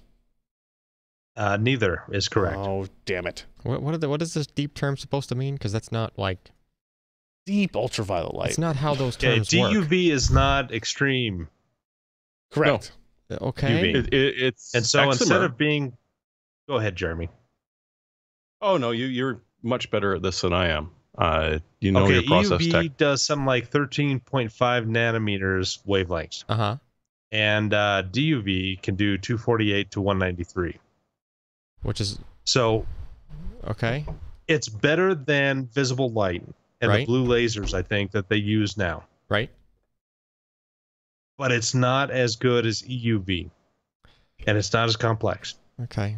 Just wish they would have. Yeah, so it's more mature. So it's sort of a bet on TSMC's part of let's go with something we know works. Is probably going to give us decent yields, and give ourselves time to tool up to EUV and let Samsung go through all the troubleshooting. I mean, sure, they'll hold on to industry secrets, but there's a lot you'll learn from the process. Intel's going to do most of the troubleshooting. Also true. Well, they already are. They have the most EUV machines in the world. Like 5. Pretty much. Exactly. All 5 of them. So if shit goes bad, that really actually hurts the product line. Boom, like you go down a couple of percentage, and all of a sudden you're not able to sell a lot of stuff. TSMC, they're cranking out stuff left, right, and center. So they're like, we'll ease our way into 7N, which is what they're calling it, because why call it 7 nanometer? Because it's not. To be honest, it's become a marketing term. Yeah. So we'll see if that actually makes sense, because Samsung is saying 2018, boom, we're spitting it out. TSMC's 2018, but we're doing the DUV, and we'll work into the extreme once we get deep into the market. All right. We'll see which one pays off. So this is the part where we're gonna talk about Threadripper real quick. Before we do that, Randall Steffens has become a new Patreon pledge of our new patron at I know that guy. $5. That name's familiar. I know that guy. Well, it's Maxius Yes. in IRC. And he didn't put anything And obscene? he's number 400. Yeah, you missed your chance, man. Nice. Randall Steffens shows up in my Facebook feed and Twitter feed. Yep. That's how I know Randall Steffens. That's how I know. So thank you very much, Randall. Greatly appreciated your $5 contribution. Now, before we get into our picks of the week, the rundown says we're done. We're not done. Not done. The second most important news story of the week is here now. But wait, there's more. AMD announced Ryzen Threadripper model numbers, clock speeds, and pricing. We have the Threadripper 1950X and the Threadripper 1920X. Flagship performance at $999. So there's Dr. Lisa Su and not Dr. John Taylor. Sorry, John. Talking in a video, basically announcing all of these bits of information. Here's what we got. The 1950X is the 16-core part, 32 threads, 3.4 gigahertz base clock, 4.0 gigahertz turbo clock. Impressive. 40 megs of cache. DDR4 quad channel, 2666. 64 PCI lanes, 180 watt TDP, pretty high.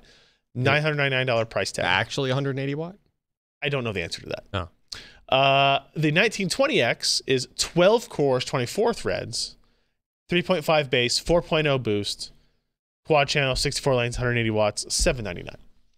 So this first table here shows it in comparison to all the Intel parts. So here's what's interesting, right? At $999, the 16-core Threadripper goes up against the Core i9 7900X. Yep. Which was just launched, Skylake X, etc. It's a 10-core part. So we're talking about 60% more cores, the same amount of money, 60% more threads. Now the base clock is close. The boost clock on the Intel part is higher, especially when you get into like single and dual threaded. They go up to 4.5. The AMD's at only at 4.0. And we know that the IPC of the AMD Zen architecture is lower than the Intel Skylake. Yeah, not parts. horribly lower, but it is lower. I mean, it's a noticeable amount. Yeah. Right. So if you take in that IPC difference plus 300 to 500 megahertz faster on Intel, it's easy to like. Could be like 20%. We can talk about the performance now. The single-threaded and lightly threaded applications are going to be faster on a 7900X. Yep. Even though it has 60% less cores. Yep. than on the Threadripper 1950. Yep, because you're not using all the cores. Because you're not using all of them, and the frequency and IPC matter more. When you heavily load the work down, if you're doing in video encoding, you're doing something specifically 3D rendering, something that uses all the cores. Something that's using a lot, or several applications at one time that are using lots of cores. Sure. You're going to see better performance in the 1950. And even the 1920, the benchmark that AMD showed in their video is Cinebench, kind of the common multi-threaded workload, showed the 1920X, so the 12-core versus the 10-core. And you can see that the score on the 12-core was 2400, the score on the 10-core from Intel was 2100. So a difference of some percent here that I apparently didn't, 12%, right? So the 12-core Threadripper is 12% faster than the 10-core Skylake X, which by my math, there's a 20% core count difference. Yeah. Taking into account the IPC delta. Right. Chips away. Brings it down a little bit. You're about 12%. It kind of all makes sense. Yeah. They did show the performance of the. So what's the price difference between the 10-core and $200? So the 12-core AMD part is cheaper. $200 less expensive than the Skylake X part. Okay. Yeah. And then they did show the 1950X doing the same result, and it had a score of 3046. So here is kind of a Cinebench score. Note that the green results were not tested by me, so we're taking AMD at their word on these results, right? Results into... But you can see clearly, like that's a 41% difference between the 1950X up here and the 7900X down here. That's a significant gap. Yeah. Right. So AMD is supposed to announce these, I think, on the 27th, 28th, 29th, something in that time frame, maybe 30th. Lisa Su said in the video, that they're going to be on sale in, quote, early August. Yeah. I don't know if that means 1st or 8th. Not really sure. I mean, I wonder what Intel's going to have to do there, because it's not like they can really have this, single-threaded performance argument when you have a product line that's going all the way up into 12 and 14 and 16 core parts or whatever. I mean, so I think if you're Intel at this point, so AMD is going to come out with this product. They're going to talk about we're the core count leader. We're the multi-threaded core count and multi-threaded performance leader. Yeah. Intel's already shown their cards. They showed... here's what our product roadmap and pricing is going to be. They didn't show specs yet, but they did show... They didn't show the clocks for the higher end. They didn't show clocks, but they showed cost and core count. But we kind of know it's not like the clocks are going to go up. From No, they're definitely not. Right? It's just a matter of how much down they go. Or if they can manage to keep it equal. So if I'm Intel, you probably don't talk again until you have at least a 16-core part. Yeah. And then you talk for sure when you have the 18-core part, because then you recapture the most cores for the consumer argument. You kind of ignore the price.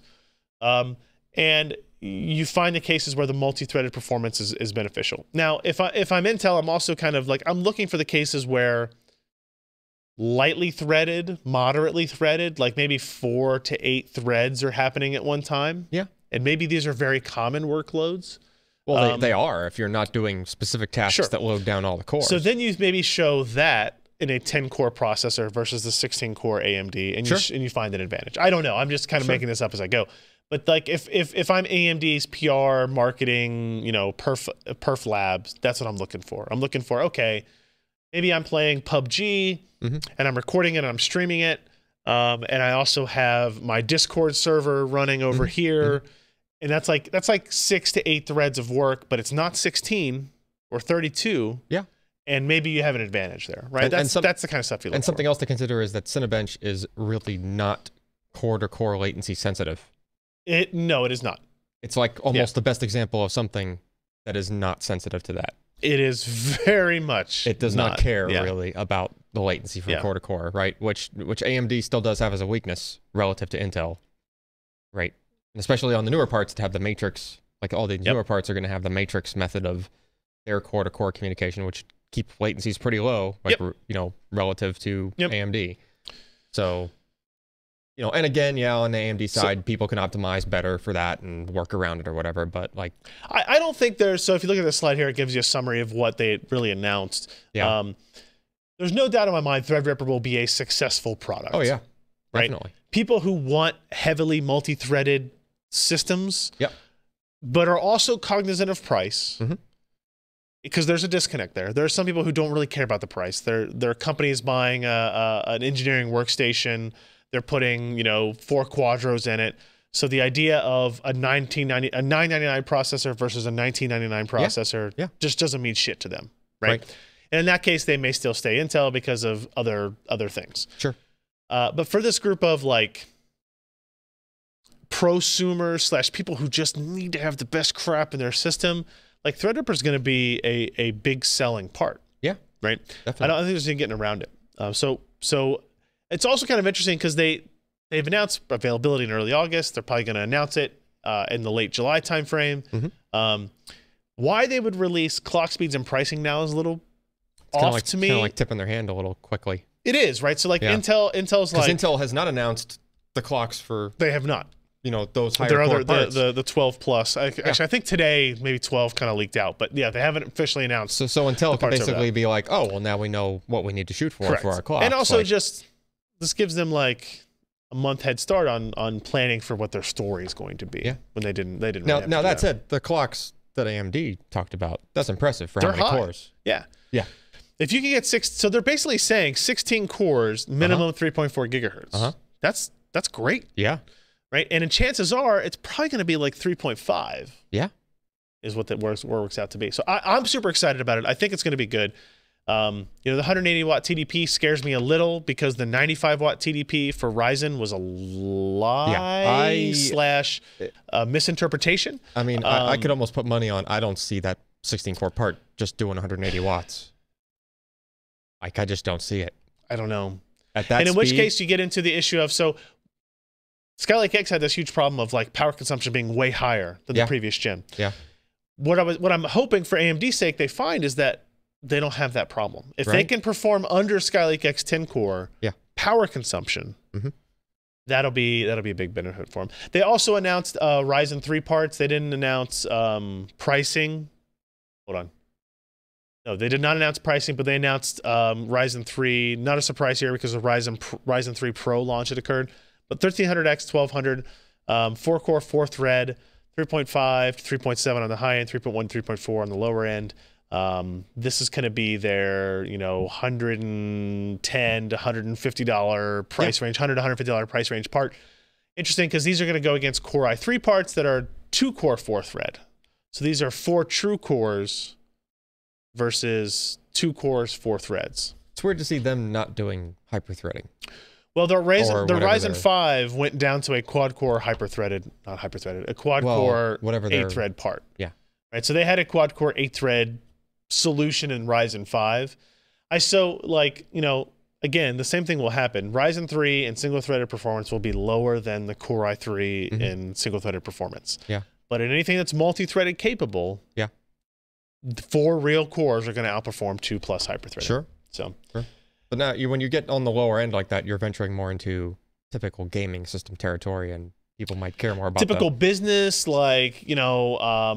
just like productivity type machines is where you're looking at. This is a huge market for AMD, right? So and Intel does have some additional other benefit there because they have the what is their boost, the whatever coming out of standby faster, coming out of speed shift. Mm-hmm. Like they're could. Potentially a more responsive system, like noticeably more responsive compared to AMD. I imagine that responsiveness tests will benefit Intel still. Probably still. Yeah. It'll be interesting to see. It really is turning into there was a Twitter controversy, but I can say it now. We have the Ryzen 3 processors. We're going through the testing process with them now. We're kind of getting in our Core i3 equivalents, and we'll probably test that Pentium. What is it, Ken? The 4560. G4560 is that what it is? I think you're right. So. And we'll kind of just see where it stands. It is interesting to see this turning into something where it's like before, not that many months ago, it was just Intel just cleaning up on everything. Now it's like, well, there's really no clear winner.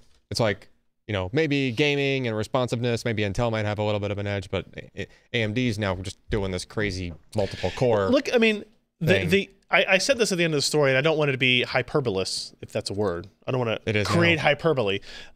But AMD they've launched Ryzen 7, Ryzen 5, the Radeon RX 500 series, the EPYC data center processor, Vega Frontier Edition, Ryzen 3, and Threadripper and Vega are all due out in the next 3 weeks. That is insane. That's insane. Yeah. For a company that has downsized considerably, that doesn't have the number of PR people, product managers, marketing, whatever you want to do down the line, they suffer a lack of them. It almost makes me wonder why they didn't pace this stuff out a little more. I would totally agree with you there. It's just like, holy crap. They would like Because the some money to bottom flow line. into their coffers. Yeah, I mean, Yeah. and- I mean, and I yes, guess. Josh is right, right? You can't sit on product that you have ready for a given market segment. You got to push it out. Because I right know, now they I have know. no products in any of those market segments. AMD Yeah. can't do that.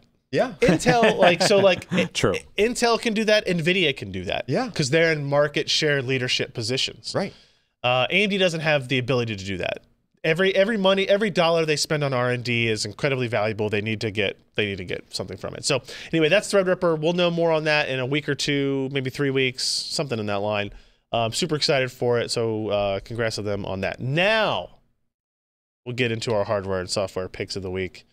We'll start with me as I cool myself off. Oh, here he goes with the fan. Warm office with this fan. So hot. So hot. Mm. I don't know why. I don't know why. So I bought a stroller for me and my daughter to take to Disney World, and I needed a fan that was battery powered that would attach to her stroller because it's hot in Florida in August. Right? I bought one at Disney World when we were there last time, and it was a piece of garbage. It had foam fan blades. It looked like a Mickey Mouse. Yeah, so it was cute because it looked like Mickey Mouse. It's sitting over there on the floor somewhere. It's cute because it looked like Mickey Mouse, but it was a piece of garbage. And I paid like $30 for it or something like that. These were $15, and I bought 3 of them, like 3 different types. I've got this one here, the one that is actually my pick, the O2 Cool, and then I've got this one, which is the Sky Genius, because Chinese brands, I don't know.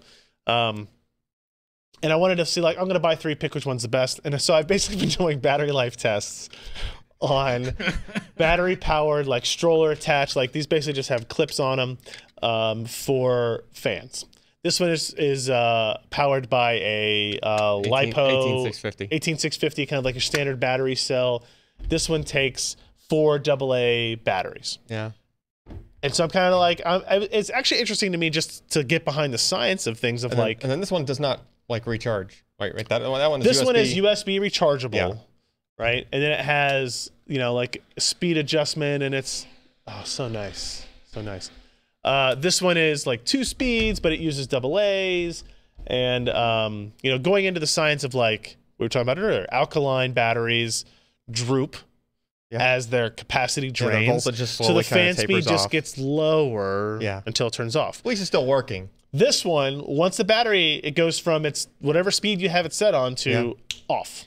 The fans just stop. But from a your traveling standpoint thing, you could just pick up a spare or 2 18650 cell for that.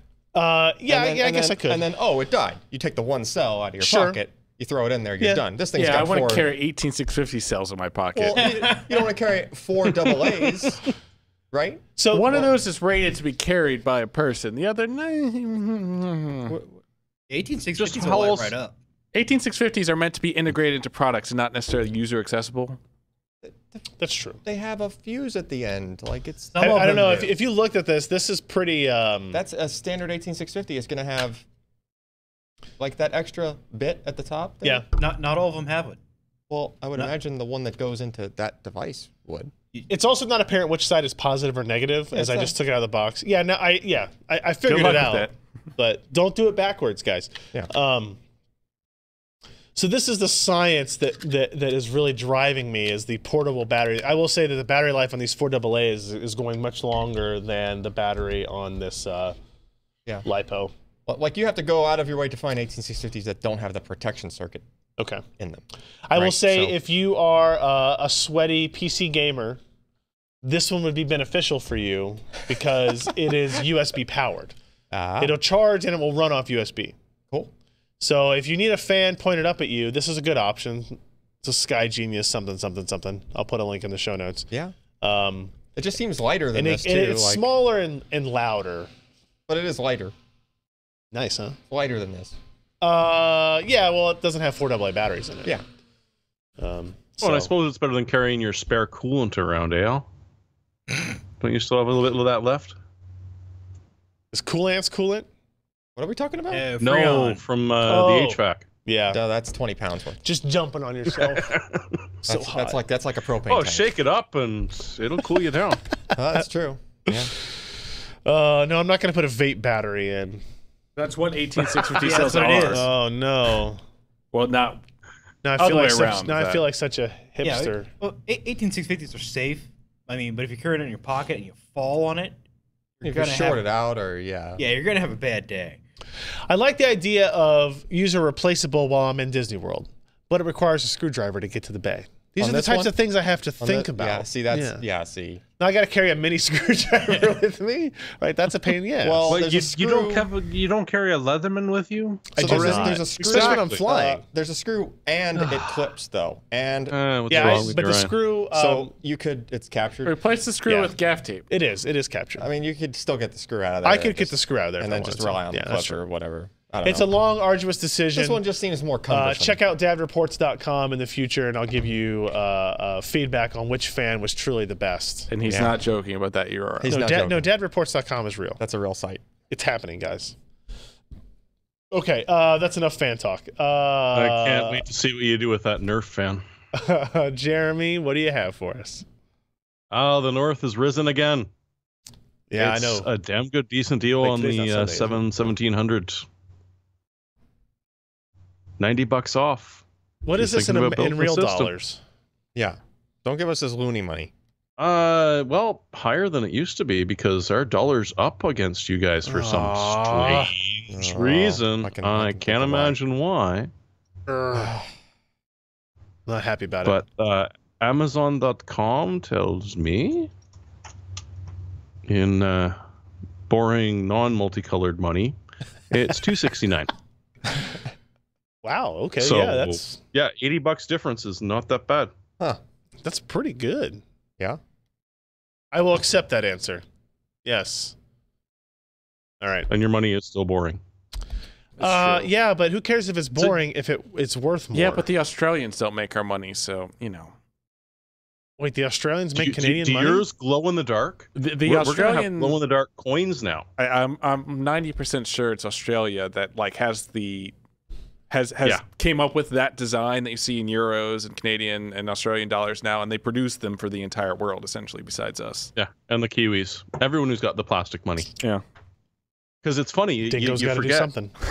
you forget $300 in your pocket and you threw it through the wash, and You can You do get that with our $300 money out. too.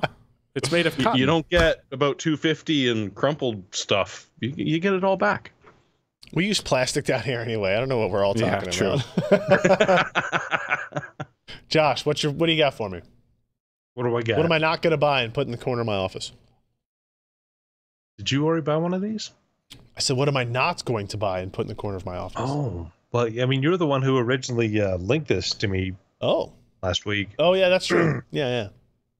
Yeah, it's a full racing seat that is about $200 I could buy that. less than what you will find anyplace else, and it doesn't have the annoying middle post right in between your legs where the wheel installs.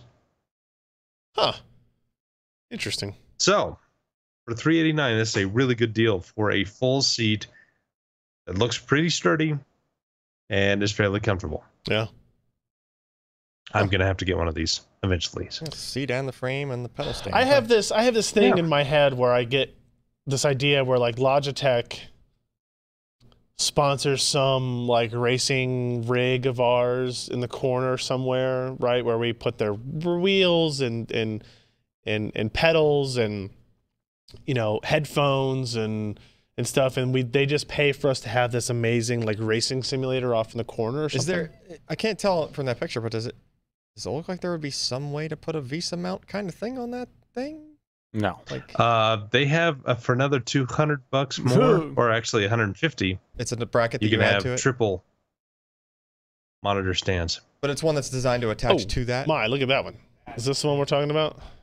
Yeah. Oh, so it looks like it extends a little bit further off of the bottom. Just of get it. some tube steel, make your own. Well, you probably could at that $600.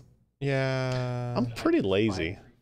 I'm pretty lazy. But hold on. I'm not saying I'm gonna do it, but I also don't want to have one of these in my house. But just a second. Does it come with the chair? This 529 one? Yes. Yes. Yeah. Both of them come with a chair. Yeah. Yeah. Okay. What the hell else? What? Well, I didn't know if you had to add your, because it's a standard mount for those. Wait a minute. The description for this thing right here is a single monitor stand. But it has 3 monitors. With adjustable leatherette seat. But it says single monitor. Oh, Yeah, I leatherette. don't really understand that. I don't know. No, it's a single monitor stand, but yeah, it handles triple.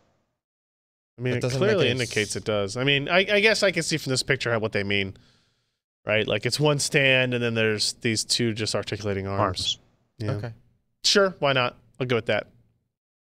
All right, and last and sometimes least, Alan. So I'm still a holdout. I have not cut the cord completely because my wife will not let me. Yeah, I haven't either. But if you're using Media Center, you may have noticed Definitely within the not past doing few that. weeks that the channel guide just doesn't work anymore. How are you still using Media Center? He's using Windows 7. It's Windows 8.1. It just stopped working. It just yeah. We told you this shit was EOL, son. Well, no, it's 8.1 though, which came with it. Yeah, but Right? Okay, but whatever. There's a way. Okay. Right. All right. So there's a piece of software you install and it kind of acts like a channel guide service thing, except you just go through the. Guys, it's totally fine. Hold on, let me show you No, it this still piece of works. software. You go through you re-go through your channel setup on Media Center, like if you were setting up your tuners, Right. but you just opt out of okay. you opt out of the Microsoft channel guide. So it's no longer trying to pull down the channel guide from the regular, Okay. And And you can the regular point it place. to something else, or No, it pulls down. So there is a channel guide service called Schedules Direct, which you have to pay for, by which the you way. have to pay for. It's I ran 25 into bucks this with EPD, It's $25 a EPG what? data a year. Oh, okay. when I 25 was bucks a year. running Myth TV. It's stupid that you have to pay for it. Well, somebody's got to. Well, so here's the thing, though. Yeah, I understand. The it. guides are actually they're pretty detailed. They're more detailed than any regular channel guide I've seen. Like for example, What do I need? in conjunction with this, the EPG 123, the software is free. Sure. But the guide thing, you have to subscribe to the guide thing, and then you just link this software with your subscription on the guide thing, right? You make sure you have the right guide for the right region or whatever, just like you would for any other. Put in your channel. zip code. Yep. Well, you put in your zip code, and then you have whatever the options are for your service providers. You pick the right one, whatever. But it has like if you just look at that, what is it? The first picture on that one. Yeah, like just look at the first picture that pops up, the leftmost. You have to scroll up a little bit. Yeah, the leftmost bubble, and then look down near the bottom. Notice it's like saying what season number, what episode number. Like, yeah, that's pretty cool. it's stuff that doesn't normally show up in a channel guide, but if you're kind of a person that is, keeping content offline and wanting to look for specific episodes, like Of course, they're using scene format for the season episode. basically, yeah. SO4 Eve 15. And actually for like more than a year now, Who would do such a thing? for more than a year now, like the regular Media Center channel guide has also gotten a lot of other things wrong. Like it had the wrong artwork for a certain thing. Some TV show, but the artwork is from like a completely different TV show, or like makes no Right. sense, right? That was apparently just errors in whatever the service was that Microsoft switched to like a year or two ago as like a stopgap, right?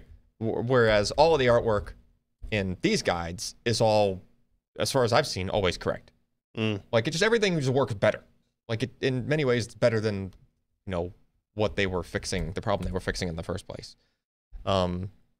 So, if you're still using Cable Card Tuner, Still, as if anyone ever did. Hey, three people. I'm trying. It's fighting me. 3 people in the country, not who listen to our podcast, that are still using cable cards. yeah.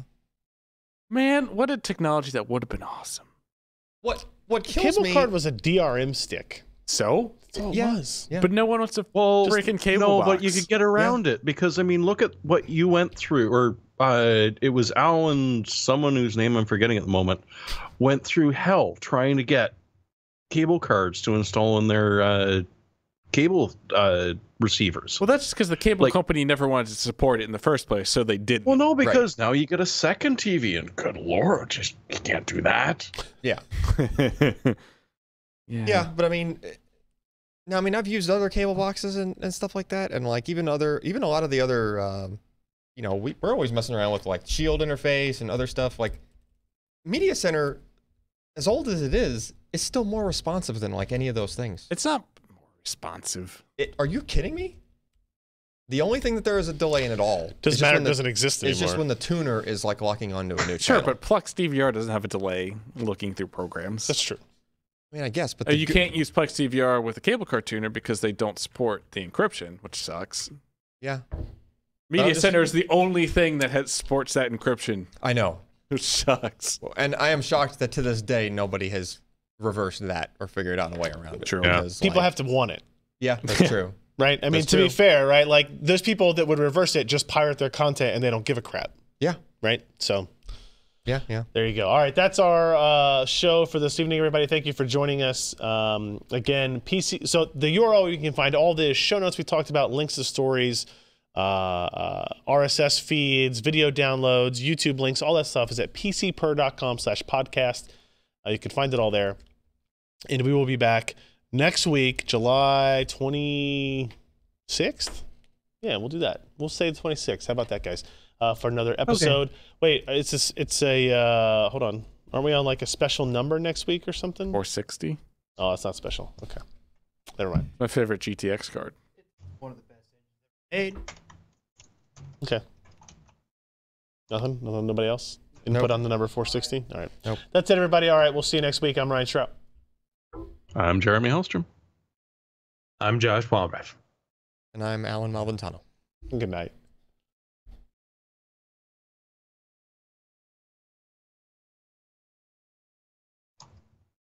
I'm going to restart this machine now because we boot. It needs to. Oh, are you getting Creators Edition, are you? I don't know. I don't think it forces creators, though, does it? Does it? Oh, yeah. It's just like eventually it will. Yeah. And I think it even is it tricks you a little bit. And it's just like, you know.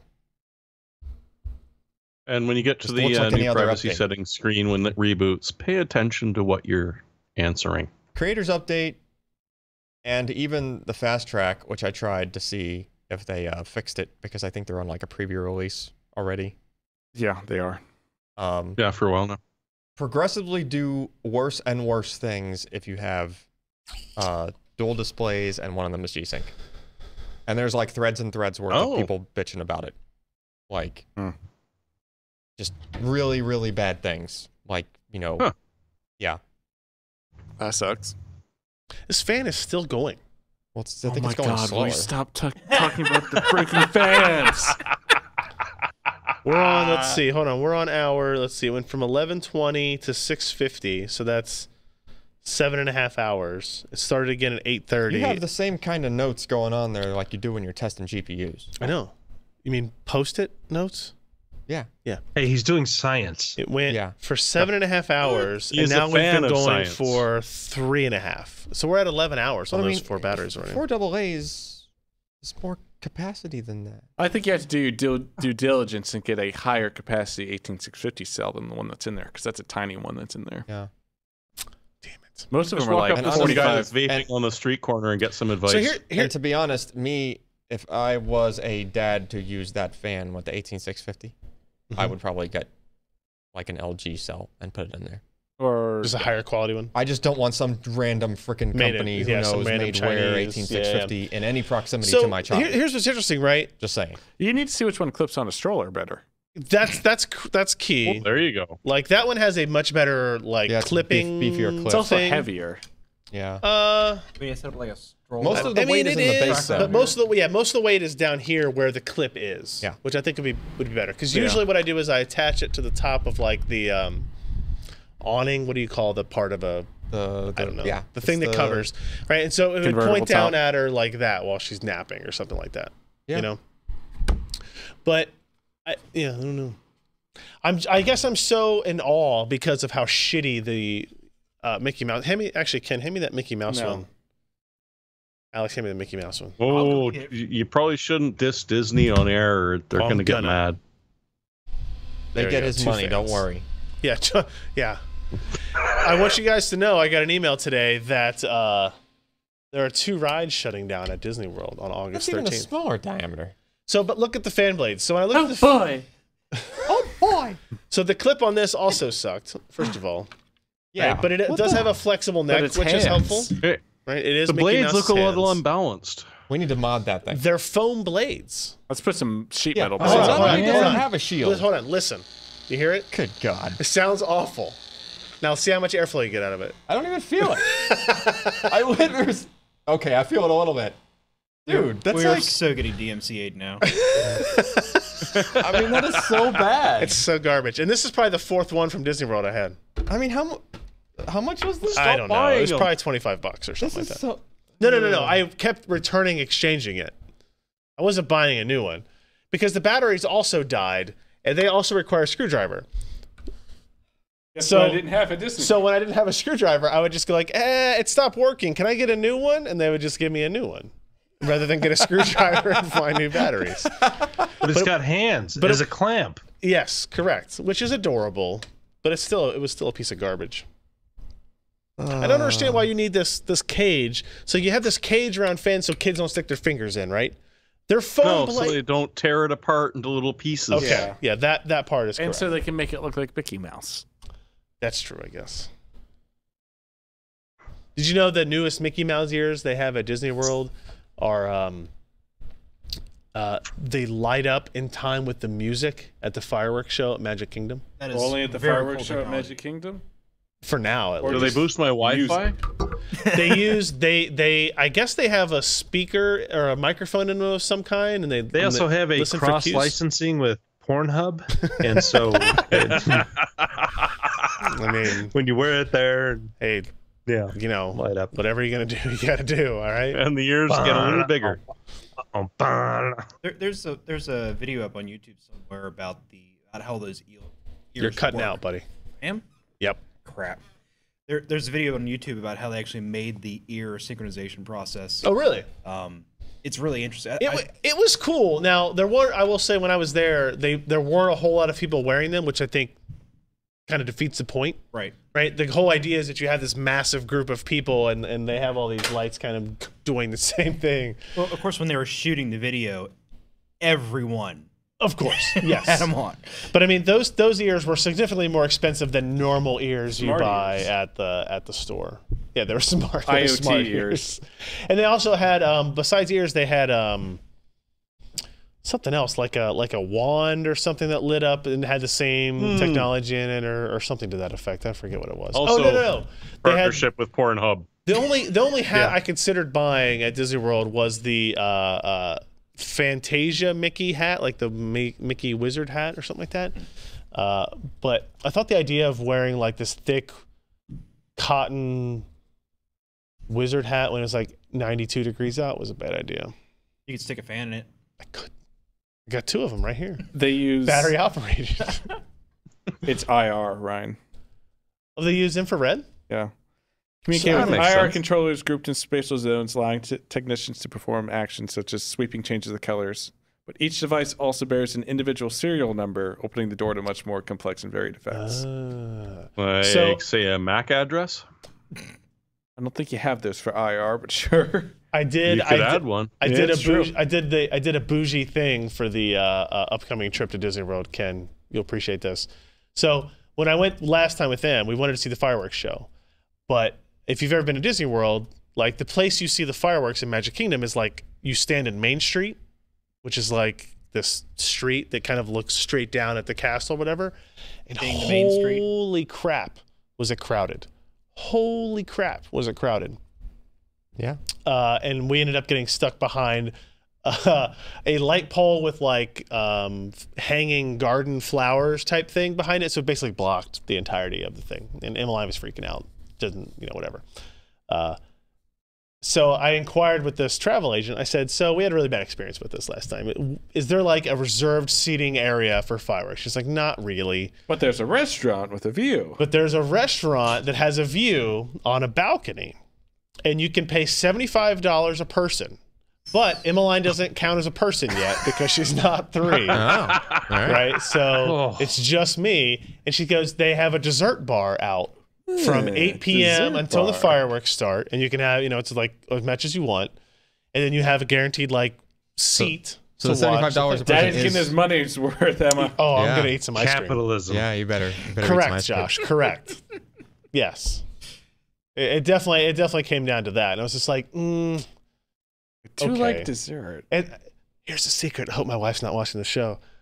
Because it's just me and Em. I only have to pay $75. If it were me and Kelly, we'd have to pay $150 to do that. I was like, that's a lot of money to watch fireworks. I don't know. Now I can justify. It's like, well, I'm only paying half of that, really, because most of it's for Emmeline. Of course. So there's that. They just She'll never get your remember money. it, which is awesome. Yeah, that's But true. Ryan will remember the desserts, so it's fine. That's true. Sure it will. I saw some pictures of kind of the desserts that they. Ooh, it looks really good, Josh. Looks really good. Okay. Did you guys see the Amazon? What was it called today? Amazon. I don't even remember. Amazon announced, or I guess they didn't really announce it. What the hell was it? They have they have a competitor to those delivery food items, but it's like just Like a desserts Nature only. Box. Yeah, like a Nature Box snack thing, but it's like Blue chocolates and like treats and that type of stuff.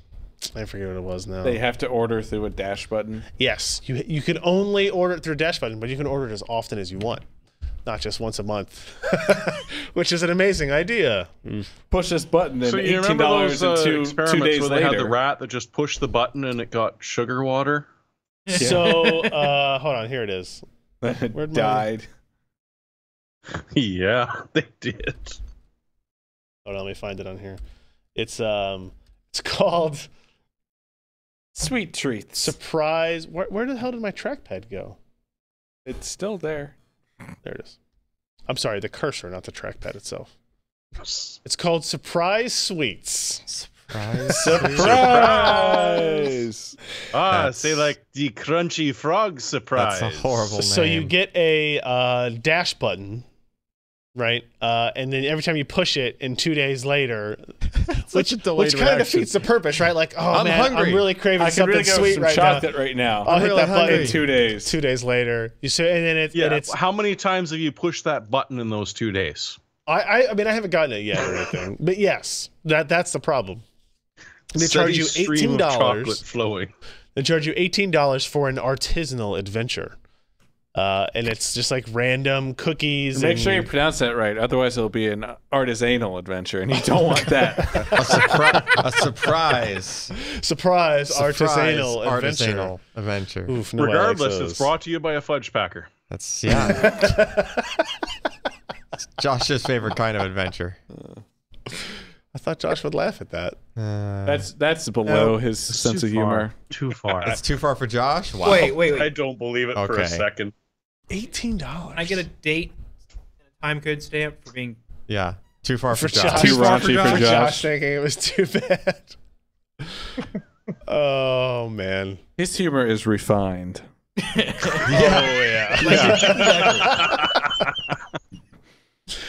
I have my problem with this is I had a dash button in my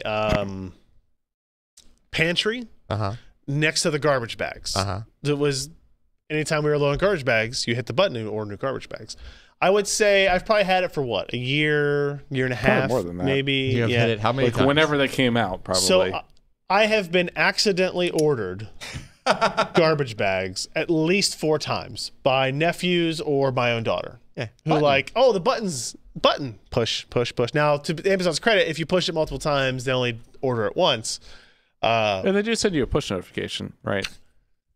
They send you an email. They're supposed to send you a I notification, don't get I thought. that. I get an email of like an order placed, and then I usually go, Well, they've already shipped it. Can you cancel it or? well, if you're quick enough, yeah, you can. Like, but Amazon ships pretty quick. So if you're outside of an hour, when will probably you can. ever not use garbage bags? Do they Correct. have an expiration date on them? yeah, Correct. Yeah, that's but why I've never canceled the orders. But now he I has was like, but now he has a ones do. 20-year surplus of freaking, garbage bags. Yes. And so now I have finally, after like the 4th time, I had like a little zip tie wrapping it around like the bottom shelf in the pantry, which is where the garbage bags were at. So I finally cut it and just set it on the top shelf of the pantry and be like, okay.